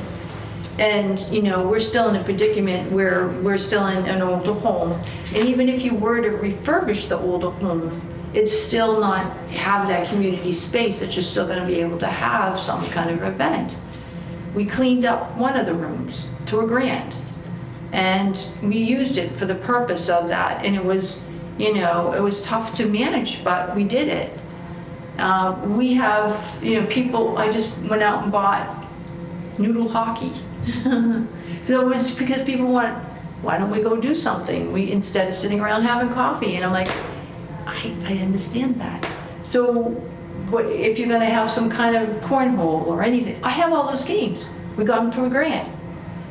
But they're upstairs in our, upstairs, second floor, and the beautiful, furniture down the basement, all still in boxes, so we can go out and enjoy the gardens and create a garden and do all the wonderful things that de-escalate when someone walks in the building from the everyday world, and wellness and all these wonderful things. It's a sanctuary to some degree. So if there's no investment in that, then I don't know. Maybe I think when that new group of people that are buying, they're used to having a senior center that's whole, okay? Not a half of a building, not a building that only certain people can enter. They're used to having a senior center that functions well and that functions to some capacity where it serves their purpose. So when they come in there, they're not going to settle for just anything. So I'm banking on them to support that and be advocates for it as well. So I really don't think, I think it's going to be, people are saying, well, it's better than what you're going to get, or better than what you have. But I was like, that's not an answer. That's not sufficient. Yeah, it's like, you know what? Why are we not people that settle for anything? One of my concerns, and it's been mentioned to me a number of times, is that there's a sense out there in the street, so to speak, that says that the Board of Selectmen is doing this on purpose because they want everybody else to go somewhere else so they don't have to support them. Oh, I don't know. And as much as it hurts. I guess, I don't know. I mean, think of it, if all of a sudden this thing is handicapped accessible, don't you think we're gonna end up with more people that in wheelchairs and stuff that can't come now, that may come to the new center? They have no service whatsoever now here, because they can't get into the Council of the Aging Center. So if all of a sudden you have a Council of the Aging Center that's handicapped accessible, and they can go in there and really enjoy themselves, trust me, they're gonna come out. But here's the other thing, okay? And the other thing is, as far as the stove goes, I think it's gonna end up being at least a 2-year issue before they would provide. Because if the company says, yeah, we'll do it, it has to wait until next year's budget before they allocate in order to do that thing. So it's gonna be like a 2 or 3 year project. Yeah. But you need to start it now in order to get on that list for what they're gonna do next year or the year after. So it's not like an immediate thing that you call them up on Monday and by Friday you're gonna have a stove. Right, Especially when you don't even have the building yet. right. Right.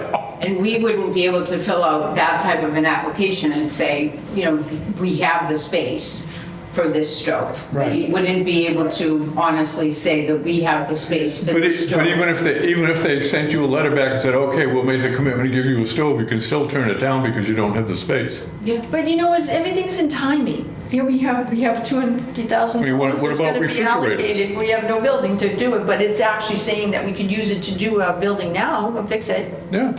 So maybe, to put a stove in there, that's where the money could come from. So we gotta wait for the contract to sign, to. That's why I don't understand why Generation couldn't just go to, one of the store suppliers and just say, geez, our stove just broke, can you donate a stove to us? Well, yeah, If it comes through Generations, it's fine. They get to write the whole thing off, and it doesn't cost anything to the town, there's no reimbursements, there's no money. They just said, bring the new stove in and hook it up. yeah, I know. But they're not gonna hook up a building. We can go there and do it. Oh, you mean the old building? Yeah. Yeah. That's something that we just, okay, so I I could would do go that to the too. Generations meeting and ask Yeah. them to do that. So we had a liaison person that was the person on the COA advisory board, that was also on the Generations board, that was, Not on the board, a Oh, member. that You was a can't- member. You can't be a board member on both. that was a member, sorry. And so that person would say, oh, by the way, we had a discussion, would the Generations be interested in looking at whether or not they get it through a free, I do that. yeah. Can you do Yeah, that she for the does do stove that. that? So, okay, I so- can't. I mean, And that's what I'm saying, it works. I have gone to them for other things in between. So So, I mean, that's, I will bring it up at the next Yeah. generation's meeting. and it has been, Appreciate and that. this is our first time really asking for anything of that nature, except for the clicker. But other than that, we haven't really asked for anything. So, I mean, so bringing that, that's the way it would be work, or how it should work. And then if in fact they're not willing to, or they say they can't get it or whatever, then we go to the second thing. And of course, then we have to wait for that contract to come and say, you were awarded $250 for, to do X, Y, Z. We could probably submit a receipt easily and then get that fixed. Plus, we need a coffee pot too that's leaking, So you so. want to get rid of the bun? Well, we gotta get a new bun and they're pretty expensive. Be a commercial grade Yeah. type, but it's not even commercial grade, it's just a bun. But It leaks. we will need that for the new building. Yeah. Because Yeah. it has to keep being used. I Well, we're mean, gonna get an the small- espresso machine, right? I have no idea. I'm only kidding you. The big. But but see, that's one of the things I think generations can be a lot of help with. No, they will. Because it's really, Well, they've already committed to things like that, yes. time and For the investment. new building. Yeah, I think they will. that's why the timing with the stove is so bad, because we're gonna have to get one that fits in that spot. And then when we get the building, if we can talk them into making a little more space and eventually getting the commercial one, what are we gonna do with that one? Well, that's when. But, that's. When we, okay. So when we get asked, do we need a commercial, do we need a commercial grade? Yes, we do. Refrigerator? Nobody has asked us. They wouldn't, they didn't. Stay out. Yeah. So that's what we're waiting. Well, I think we at one So- of the meetings did talk about the refrigeration space for Meals on Wheels, because that's like really important. And that's when they talked about, rolling refrigerators or something, which I didn't realize, then they kind of lost me on that one. Now, how much bigger is a commercial refrigerator as compared to the two that we have in the council already? Oh, they're But nice. Those They're two walking. refrigerators that you have, Wow. there's absolutely no space for them in the new, So then in the there's no- plans for now. So there's no room for a commercial refrigerator either? So there's no room for any refrigerator? No. In what they are talking about, there is no room for any of that. So knock it off. So, now in option B, there is Maybe it'll room change. to you can add stuff on. So, and that was in option B, so you can add that space. It just, you're adding on, costs. So,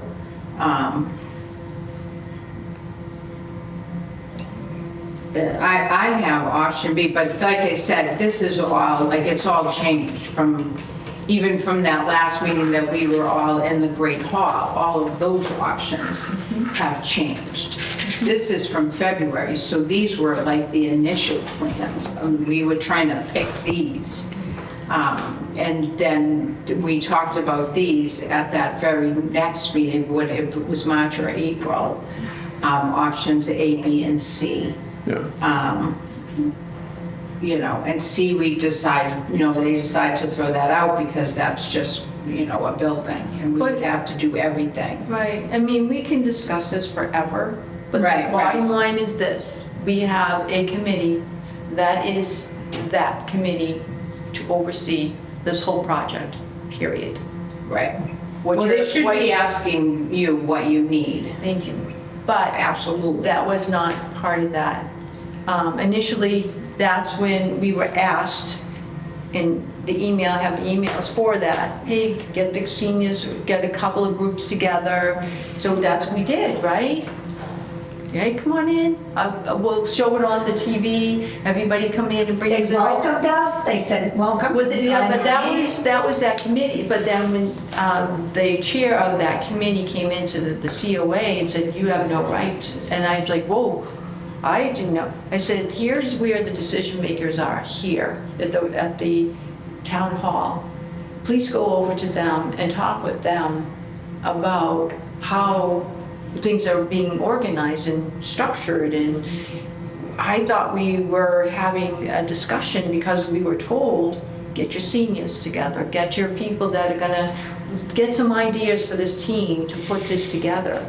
And when they did put our thoughts together, our ideas of what could be or should be in order to function to the capacity of the community, then it was too much. Right. So then, but still, and then that's when the angriness became a real problem. When in fact, I went to the chair of that and I shook his hand, I said, please, we gotta work together. And I said, it's not a question of, I never made any decisions because I'm not the person to make that. I would never do that. I have no idea, I don't even know what all was actually signed until you go read online. But whatever was signed by the Board of Selectmen, whatever was signed by the committee at our town administrator at that time, then they need to go back to them and figure out all this other stuff. But for myself, I'm just putting us together for ideas of what other community centers and what the state is asking us to do. Can you provide health and human services? Yes. If we can't, then we just give back the money for the grant, formula grant. Say we can't perform all these duties because we don't know what we are. I don't know.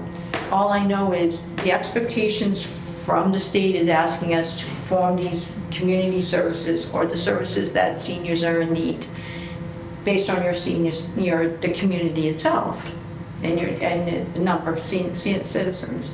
I know what the citizens are looking for. And, community space is an issue. That's a major thing. So we are going to create a community space. That's a good thing. The second part of that, nutrition. Nutrition is very important in some people's diets, and I made that clear at the meeting for the selectmen meeting that I know people don't think of that, but there are people that they don't have the resources to have that extra money to buy food. They get it through SNAP program or something. Maybe they don't even have, the Meals on Wheels are important, that's what I'm trying to say. So we work as a coordinated process or coordinated care for people to stay at home for as long as possible. So, it's saving the state money because people are going to nursing homes who can afford assisted living. Not everybody can. So the COAs have become a little bit of everything. We're a hub to a lot of different resources, a lot. And, to only give them a little partial something, it is what they choose. What are you going to do? Fight town hall all the time? I don't have time to be, in a situation to have somebody point a finger at me and say, you shouldn't be having meetings. Well, is there anything that And we I'm can do as a board that will help you so that you don't end up in the spotlight all the time? No, I mean, I can handle I handle it, I can handle it. The problem here is, it is what it is. And they're not going to, in fact, that's what happened this last meeting when I came. Do not send her or CC her. She doesn't need to be CC'd on anything. For the design team, no, the poor person, she's a professional, highly professional person, doesn't know how to take that for information, and says, she's looking at this person telling her, this chair, she doesn't need to be. I said, yes, I do need to be CC'd. I'd like to see that. Is that okay? Can I have that? I'd like to see what you're doing. I'm not going to tell you can't, because you're already going to make the decisions for the town. So I'm sure it is, and I would never step on anybody's toes to say the other thing, except for the fact this is what our seniors are looking to do, our community is looking to do. But obviously, Well, first They and have to get foremost, all that. that's what the seniors need. yes, I know. I'm trying to keep it, neutral, because that seems to be the neutral, they have boundaries, I guess, what they've created for us. I don't know, that they have the perception of aging as some kind of like disease. Well, sorry. Like, they're gonna age. like it's detrimental to the town. Well, that's one I of the think things it's- that Or it's I was kind of taken aback a little bit when our frightening. rep was here, Kathy Lenatra. And she said Halifax, in the aging population, is growing faster than any other community in Massachusetts.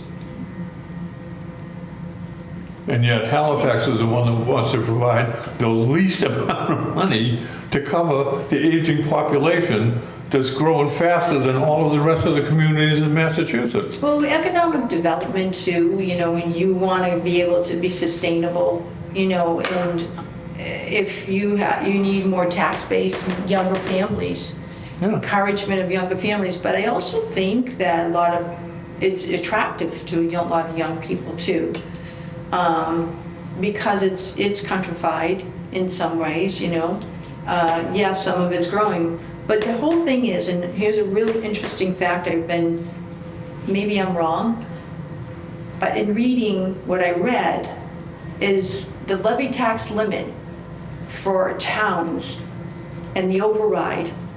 You can have that override and not pass the override. Your taxes are still going to go up, especially if your town is in the process of developing, from what I understand. If you're developing all these different entities in your communities, that's going to bring the value of your property up, your taxes are going to go up, because your property value is going to be a higher value. However, you also got to be economically understanding what's going on out there. If your interest rates are going to end up going up, which they're creeping back up again, your property value is going to be less. It's going to be at a different thing. So it's going to be valued differently. So the higher so somebody at a level with economic background should understand when you're developing some town and the tax base for that town, they take into consideration all these different things outside what causes the value of your property to go up or down. Building, bringing industry in, and sure, by bringing the right type of industry in, brings your value of your property to a point where it's going to dictate your tax rate and the value, the levy tax rate, and calculating that out. So, I don't know. I just think that using people as a vice or as a ping pong ball to get your point across, pass the override or don't pass the override, and if you don't pass that override, your senior's going to get affected by it, and that's what happened to us. Those line items affected the fire department, the police department, but it affected the whole staff and everything at the. Oh, yeah, everybody else that are affected by 10, 15%, but the count of the aging was 80%. But why? Who did that? Yeah, Evidently not a senior. but I'm just saying, who's accountable for that decision? Yeah. Well, it's a question of everybody pointing at everybody else. It's not my fault, it's their fault. That's what they voted for. Well, So, nobody voted to cut the senior center 80%. But that's the answer you get when you ask them. but, it's like, we can dance and we can dance and we can dance. Yeah. And it's a dog and pony show all over the way you go, but, in the end, Oh, how you he's the doing? man. We overstay our welcome? Yes, No, not at all. he's the man. So he's our decision maker. He's our king. Who, me? Yeah. No, not at all. We didn't. I answer questions as best I can. I'm glad And if I don't have the answer, I'll. What is going on? He's in our audience. Hi, I welcome. am in your audience because Welcome. I'm hoping you shared the good news with me. Ooh, I want you to. Oh, me too? Okay. I can do that. Good news? I held it. I held it inside. I wanted to. So, as you guys are probably aware, there's a special town meeting next Wednesday. Yes. I met with the citizen petitioner yesterday, and we were talking about what he's bringing to town meeting floor that night. And he had brought forth in his initial, I'm looking at his original petition here, 2 requests from the Council on Aging as far as lines 113 and line 114. Line 113 is the director's salary, and then line 114 is the wage line for clerical. He was looking for a $36,165 increase to the 113, which is Darlene's salary line, which would bring her to the previous set amount that was budget request of $85,165. And then there was also an addition of $50,000 to fund the wage line for clerical, which also includes van drivers. And I think I spoke with Lindsay yesterday, that $50,000 breaks down into $24,620 for like an admin, part-time admin, which would drastically help out Darlene at this point. And then $22,658 for drivers and other folks, or other assistance needed in the driving capacity, which is a total of $47,278. I'm still going to retain and ask that the citizen petitioner ask for the full 50. And these would be coming out of GATRA funds. So not free cash. So there's a very high likelihood that these will go through at town meeting, at the special town meeting.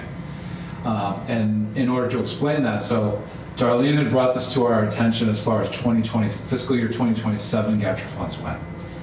The way she had wanted to use them for 2027 wasn't going to be, it's not that it wasn't going to be appropriate, but procedure-wise, it was going to be difficult.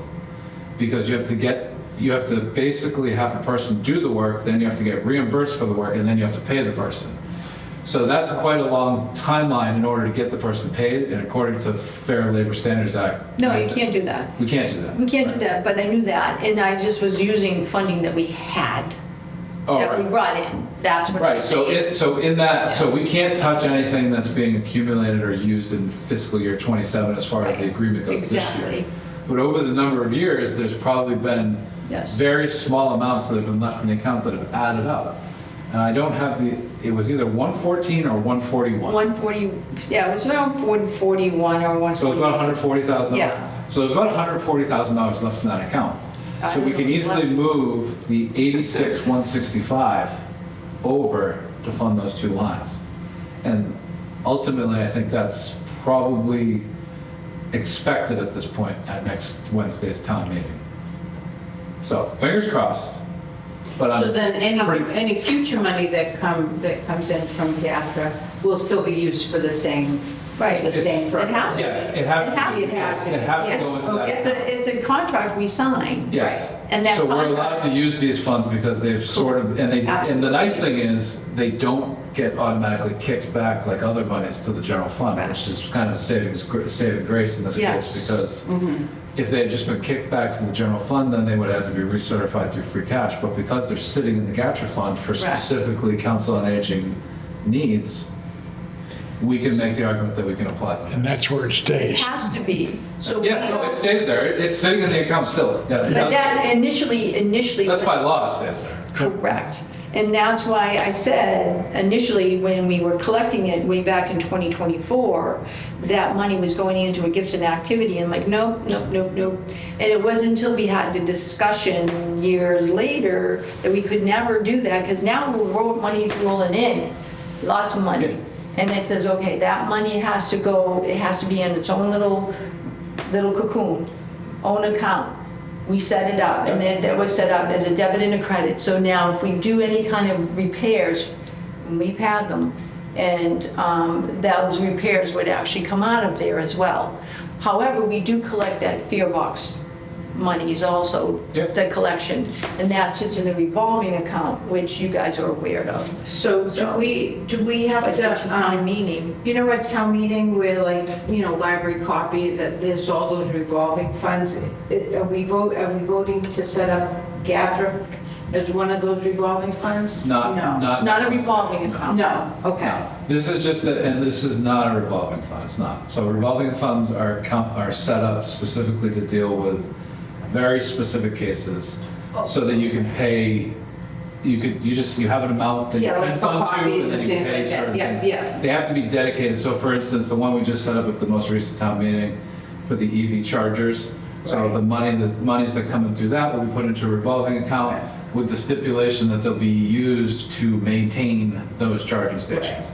So in this case, if the Council on Aging wanted to set up a revolving fund, in this case, it's not necessary because these all sit in that account specifically for Council on Aging use in terms of like dispatch administration.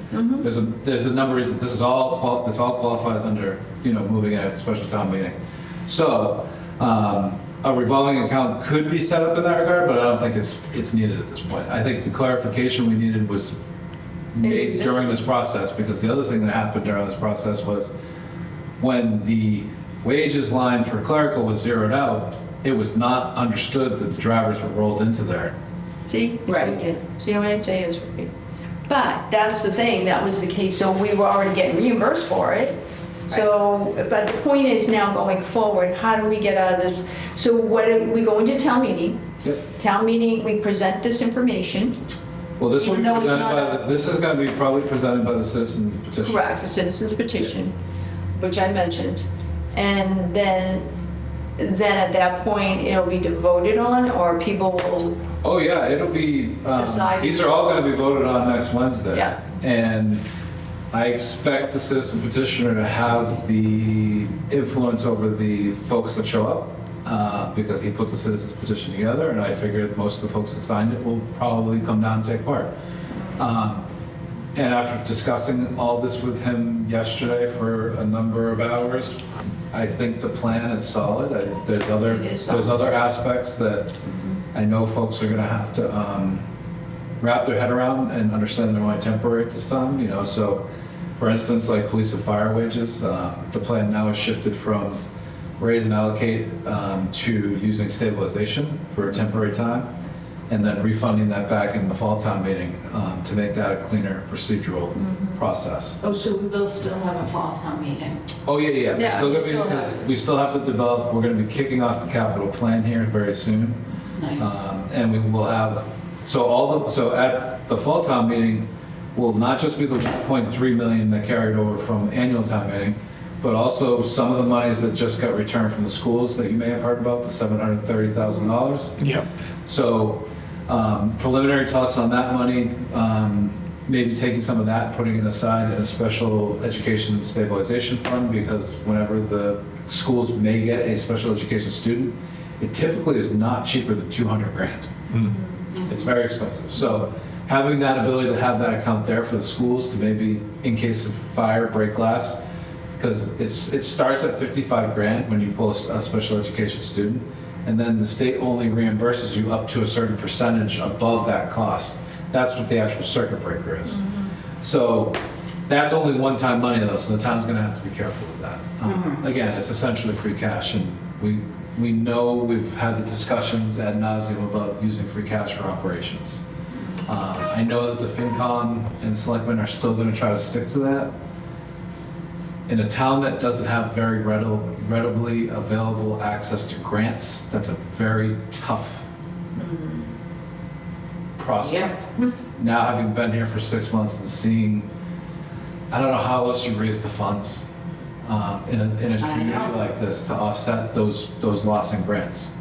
Let me ask you, the MBTA, can we ever get back, can we as a town ever get back to like maybe bringing that vote up again, or is that like just water under the? Yeah, so if from we what decided that? we're still in active litigation. Although I will say, when I say active litigation, it just means that it's just sitting there. Right. It's not like we're spending money on lawyers every day to go fight this. We haven't had any word on it since probably March. So from March until now, I've had very minor updates on it from both our council, because they would hear about it if we got served or there was talk, and I've not heard anything from the Attorney General on it, so we haven't been served again. I know that there's a very limited number of communities left, pretty much like 4. Halifax, East Bridgewater, Carver, And I don't know if Plimpton's on that list, but Plimpton would be the one that would make sense because they're a bordering community. And I don't know if they did something along the way to address their zoning issue, but I don't know. I know there's 4 communities left. Again, we don't know. I think they are holding out for some reason until the elections in the fall, which is just stretching out everything. But then I also know at the local level, there's a moratorium on that type of question for 2 years. So we're still not, I know we're not compliant, but because nothing's settled, are those grants still available to us now, or no? It's still being held, the ones that are, Held, there are okay. some, there's a couple that I know are being held. One being a Green Communities grant. And then there's one that the town was not applicable for, which was almost $500,000 available to the schools. Because the other two, because Kingston and Plimpton received the same grants, and, you know, they were able to take advantage of it. Yeah, I remember that. So the grant impact to this community, once that's clarified, I think this community can be in really, really, I mean, here's the kicker. You're not Plimpton, who's now using stabilization and has bottomed out their stabilization, and now is $317,000 in the deficit to year, Yeah, to end the year. Yeah. They absolutely need an override next year. There's no bones about it. They're up against their levy and they're in a deficit. Halifax is doing pretty well with stabilization. It's $7 million. So to, you know, take out 290 for a very temporary period of time, pay for it, and then reallocate in the fall, and then make sure you refund the stabilization fund. You're not going to take a hit on your bond rating because the time period was only 90 days, basically. Halifax currently isn't in the market to actively go out on a bond right now anyways, so any temporary hit on your credit score would be negligible at best. So to me, it's everyone always says, you don't want to use stabilization money unless it's an emergency situation. Well, I'd say public safety is an emergency. You know, I know they help the seniors out. I know that fire and police we have an elder affairs officer, because I've been bargaining with the police right now, and we're talking about percentages and what they get for specialty pay based on what type of work they do. You know, there's an elder affairs officer, there's a detective, there's property and evidence, there's an IT person over there, so it's My great. guess is to pay Chief Shouse whenever he wants, because he is the best. Chief is very good, yeah, and so is Chief Witham. I mean, Yes. They are great, and yeah, no, this town's lucky to have staff that's very resilient and puts up with a lot. We can relate to that. Yeah, it's yeah, I can definitely relate to that. One quick question. Sure. If that passes this coming, Next Wednesday? does that still have to go on to the main ballot? No, Oh, so if it passes here, then it's, it's done. It'll be- Because it's GATRA. We'll transfer the monies probably the next Monday. That's what, I mean, And is Darlene's salary going to be retroactive from Yes. July 1? I would imagine. I would argue that I know she's been working just as hard since Yes. the day Yes. It cuts were. doesn't change. I know it We're all- doesn't. She's another one. She's like me. It doesn't change. I told the Exactly. selectmen I only want to do We're all 45 hours a week right now while we're sort of slow, and I'm still here 60 hours. yeah, you have That's- yeah, she Sundays, the holiday. Yeah, I know. We're cut from the same cloth. We give it our all. We pour We're very everything- fortunate. We pour everything out. I delivered Darlene that news yesterday. You did. With I kept the it hopes a of secret. I was helping her hoping, I sleep. did keep it a secret, sorry, kind of. I did go, didn't I? I did good. You did, Well, you kept it a secret, and you listened to me yell at you about working all those extra hours. Didn't I just say, I don't want to say anything, I want to wait till, yeah. That's why I kept saying. Yeah, I mean, July I don't 24th. want to guarantee anything, I but know, anything can change. in all honesty, I think this plan is very solid, especially now that we understand. And here's the thing, town council's reviewing it all right now, so we're gonna have Nice. answers by. At least we have hope. Yeah, you have hope, and I'm pretty confident at the very bare minimum with the Council on Aging stuff, because it's GATRA and this is the thing, nobody else has access to that money. Right. But also, So- we're contracted to adhere to the contract period. It is so niche involved with the It's very Council on niche. Aging that any other department or any residents that want to make an argument against it, it's like, this was money that was literally laid out for this purpose. Right. Absolutely. And you can't touch it That's why you don't legally. need a That's what revolving fund. that's what I've been You saying. know what, the best way to compare it, and I think the way you can use it amongst residents is just to say, it's like water retained earnings. It's an enterprise fund. You know, we can only use this money for council on aging services, therefore, guess what? They're going towards council on aging services. Just like the water department, all the fees that come in can only go towards water retained earnings. Exactly. And the outlay of the water department. Right. No one else can take their monies and apply them elsewhere. It's against the law. It's an enterprise fund. Yep. So this isn't an enterprise fund, but it's about as close as you can get to an Right. enterprise fund without being. It's very specific. Yep. So I'm happy that you guys ended up Yes, that's making great. it on this side, because Darlene, and she'll tell you someday, I've given her the full lowdown of how this all happened over the last 6 months. And Yeah. it's better coming from her than me, because I'll just get myself in trouble. You never, you get your, but you can get out of it. Oh, yeah, no, I can. It's just, But you do. I do, and I'll be fine. I mean, at the end of the day, I'll be fine. What is it? Well, we got you back.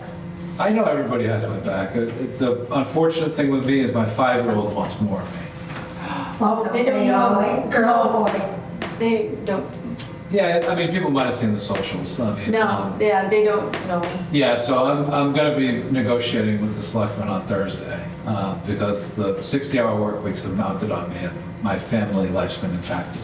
Where do you So- live? Where do you I live? live in Falmouth, but it's not the drive, because it takes me Yeah. 45 minutes.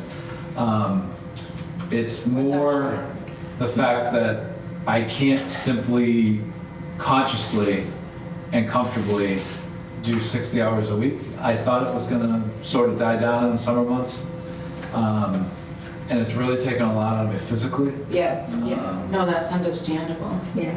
So I need to, in general, just take a step back, but what I'm gonna do is work with the town through this transition time, and my goal is to get them situated with a financial leader that can really help bring you to this year, next year at this time, and hopefully at some point, provide a nice clean slate for a TA to come in, because that's what a new TA needs. They need a clean slate.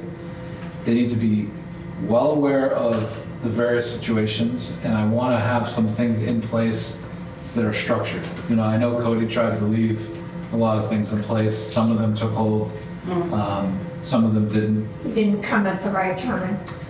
No. You're probably right. That's probably the exact statement. Because here's the thing, it's not the residents, it's not the staff, it's not even how chaotic it can get from time to time in this town. I don't even mind the social media. I know I'm cut out for this job. This job at this time is too much. I understand that, believe me.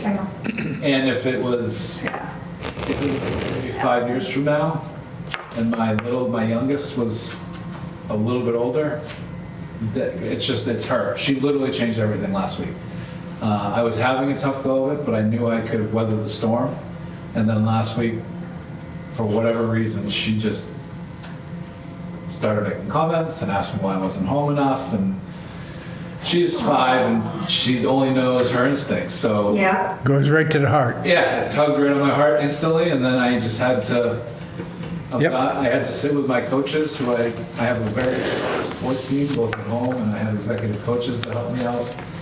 And over the last few weeks, I've honestly been trying to do those things, work a more regulated 5-hour week during the summer months, because I know that in this line of work, I signed up for it. There's gonna be times of the year where it's 60 hours a week. No questions asked. There's But gonna it's be- 24/7. you know, budget cycle season, I was here probably till 10 o'clock every night. The problem is, I just expected it to die back a little bit in the summer months, because every other place I've ever been, and that's a number of towns, I've been making my way up through the ranks. I always watched the town manager or town administrator, and during the summer months is typically when you start to see that slow down. Not here. I see it when Yeah. they're in the parking lot all the time, like, that parking lot's always a meeting. And, Yeah. you know, I always. And that's the unfortunate thing. It's like meeting, The town meeting. administrator is responsible It's like- for just about every board and committee, and they need some of that Yeah, taken off. because from a band, I don't know how, moving forward, the town's gonna have to really think about the position and what they saddle that person with, and then think about where they can seek some of the other, like ADA compliance, for instance. You know, that should shift down to maybe the building commissioner or building maintenance. Records access officers, like I've been talking ad nauseam about the public records request, because that on its own right now is basically a part, a full-time job. And that's not unfair to just the staff in this building, because it takes all of us to take part in those. It's unfair to the residents, because these people are putting in these huge requests that we can charge for a certain amount of the time and certain things that we do with those, but then they always have to go to legal counsel to be reviewed. And we can't charge for that time legally. So that all gets spread back out amongst to you guys. So part of the problem of why we need overrides and stuff is because the legal budget's shooting through the roof for things like this. Yep. And then when we're having to make cuts, you have the FinCom who holds the purse. They come around and they start looking at departments and head counts, and they basically circle places where they want you to cut. And I will start arguing the fact that I think they need to step back into their role, is what it actually is, and they're supposed to be an advisory board. Exactly. Didn't I just say that? Exactly. So you guys have heard a little bit of the tip of the iceberg of what, you know, mainly 99% of this is for my family. That 1% really wants to just stay and just do the 60 to 70 hours a week because I know I can. And that's not the part of the job that scares me. No. It's just my 5-year-old kick my rear end if I. There you go. But you did this time. And rightfully so. But the Well, it's funny you mention that. So when I lived in town, I got divorced from my first wife, and my oldest daughter was 3. And she's 15 now. So for the next 12 years, I've seen her in person for maybe a full year and a half. So I'm not missing another one of my kids growing up. So I had It's to. not worth it. Yeah, No, it's not. And my therapist, I mean, people around me that are very close to me can tell that I'm wearing down. I generally feel It wearing down. takes a toll on you. I generally. That's why I lost my tooth. a little word to the wise. Enjoy the 5-year-old. Because deep inside that 5-year-old lies a teenager that one day is going to end up coming out. So if you don't have good memories of what it was before, it can drive you I will absolutely take nuts. that. Yeah, In this no, world today. I will take that. But thank you for your But, work yeah, for and this they're town. upfront. And I'm In the not- town a long time, and I appreciate your hard work for appreciate this that. town. I appreciate I it. really do. Yeah, there's a lot No, of it was not an easy decision. I get emotional talking about it because I worked very hard. And again, I'm not saying I can't do this in another community. I'm just saying it more for, I truly hope they find someone with the right skill set too, because I'm just aware of what my capabilities are. And when it comes to the financial side, I'm just seeing a lack of, Lindsay's great. The downstairs staff's great. There's just a lack of depth. So if one of those people gets Amen. sick, or if they are out for a period of time, I know. then we're really screwed. I know. And it's just really difficult to see mainly the holders of the purse be really. So on the 29th, will the town hall staff be back too if all goes well? No, Oh, really? they're the only, so that's sort of one of the, Yikes. one of the kickers of this. Yeah, because of the fact that they weren't included on this, anything we were planning on doing we were going to take the summer to see how the impacts were. We're starting to realize that, especially with accounting, we're going to need someone in there to support Lindsay, because Lindsay's got to be able to do the work of the town accountant, not the assistant town accountant. Because right now she's doing the work of the assistant town accountant, because everybody's going to get paid. So payroll is primarily the most important process in this building because it requires 3 or 4 bodies to do it. So one thing I am doing in reaction to that is town hall on probably August 1st, I'm going to suggest that it be open to the public 9 to 3, with Tuesday being 9 to 6:30. The reason for that will allow for specifically Monday and Tuesday mornings, when they're processing payroll, they'll have that time to bring in a lot of staff to physically just get the payroll done. That's why I closed the building. You know, you'll have the whole team, basically 4 or 5 people, making sure everything is Are you reconciled. talking about Fridays too? Fridays will still be closed. Used to be closed, okay. So I'm just shortening the amount of time, and folks will still be in the building, because there's other offices, like Pammy is overwhelmed. I mean, she gets swamped. I mean, she's supposed to be basically the assistant town administrator, the executive assistant to the selectman, the executive assistant to licensing. There's just so few folks wearing so many hats. Yeah, there's a buffer. And There's my- no buffer. And the real troubling aspect is the longer I've been here, the more staff is hanging on, working beyond 40 hours. It's not just Darlene, it's everybody. And I'm not gonna say that's a bad thing. We got people that wanna work hard, they wanna get the job done, but eventually that's gonna burn them out. I know. And then when you start getting that turnover, I mean, When for a long time, you had Sandy Nolan. And, you know, she trained, she gave Lindsay everything she possibly could. And then you had turnover there. And it's gonna take us a while to get back up bandwidth-wise in accounting. But you start driving these people off, these are key positions that need to be in place to monitor and Yep. oversight. Because I'll tell you, if we had a fully filled out accounting department, all the stuff we've been talking about over the last month with all the Gatron stuff, it would have been like a one-meeting conversation Right. instead of like a back and forth for 3 weeks. it was crazy. It was crazy. But he knew it is, you know, the point of the matter is that there's never been, you know, you spend so much energy with regard to supporting what you know is truth, and yet you're going, that's being not even, it's being overlooked. And you're like, what is going on? So then their energy expels more energy and you get more frustrated. And that's where creation of, you know, everybody working together should be there, you know, make this happen. Instead, you got a clash of like all these different personalities, a clash of all this stuff. And how do you work? I mean, imagine if everybody did their job, everybody was able to fulfill their job, and people listened, and people would, you know, you could go and it's all vetted, it's all written, and then call it a day and then do your job, you know. Right. You would function well. Right, And 'cause- for yourself, as a buffer, you know, you have a town administrator's assistants. Those town administrator's assistants take care of the HR stuff, take care of all this other stuff. But when your expectations to do HR and all these other things, you know, It's overwhelming. it's, you know, And I'm not even overwhelmed, again, I'm But not overwhelmed by it's the not- material. It's just not, again, to your point, it's not having a number 2 to effectively sit next to me and take some of the load off. but we have like antiquated stuff. Should I apply to be a number 2? There you go. But you know, we're looking at bylaws in EPG from 2007, and you're like, 2007 is some of the I know, it's 90s. like 1999, you're like, what happened? Yeah, I mean, How do you one fix big all thing that? this town How do you play needs catch up? that I'm advocating for will You be can't play a catch up. charter commission. This town desperately needs a charter.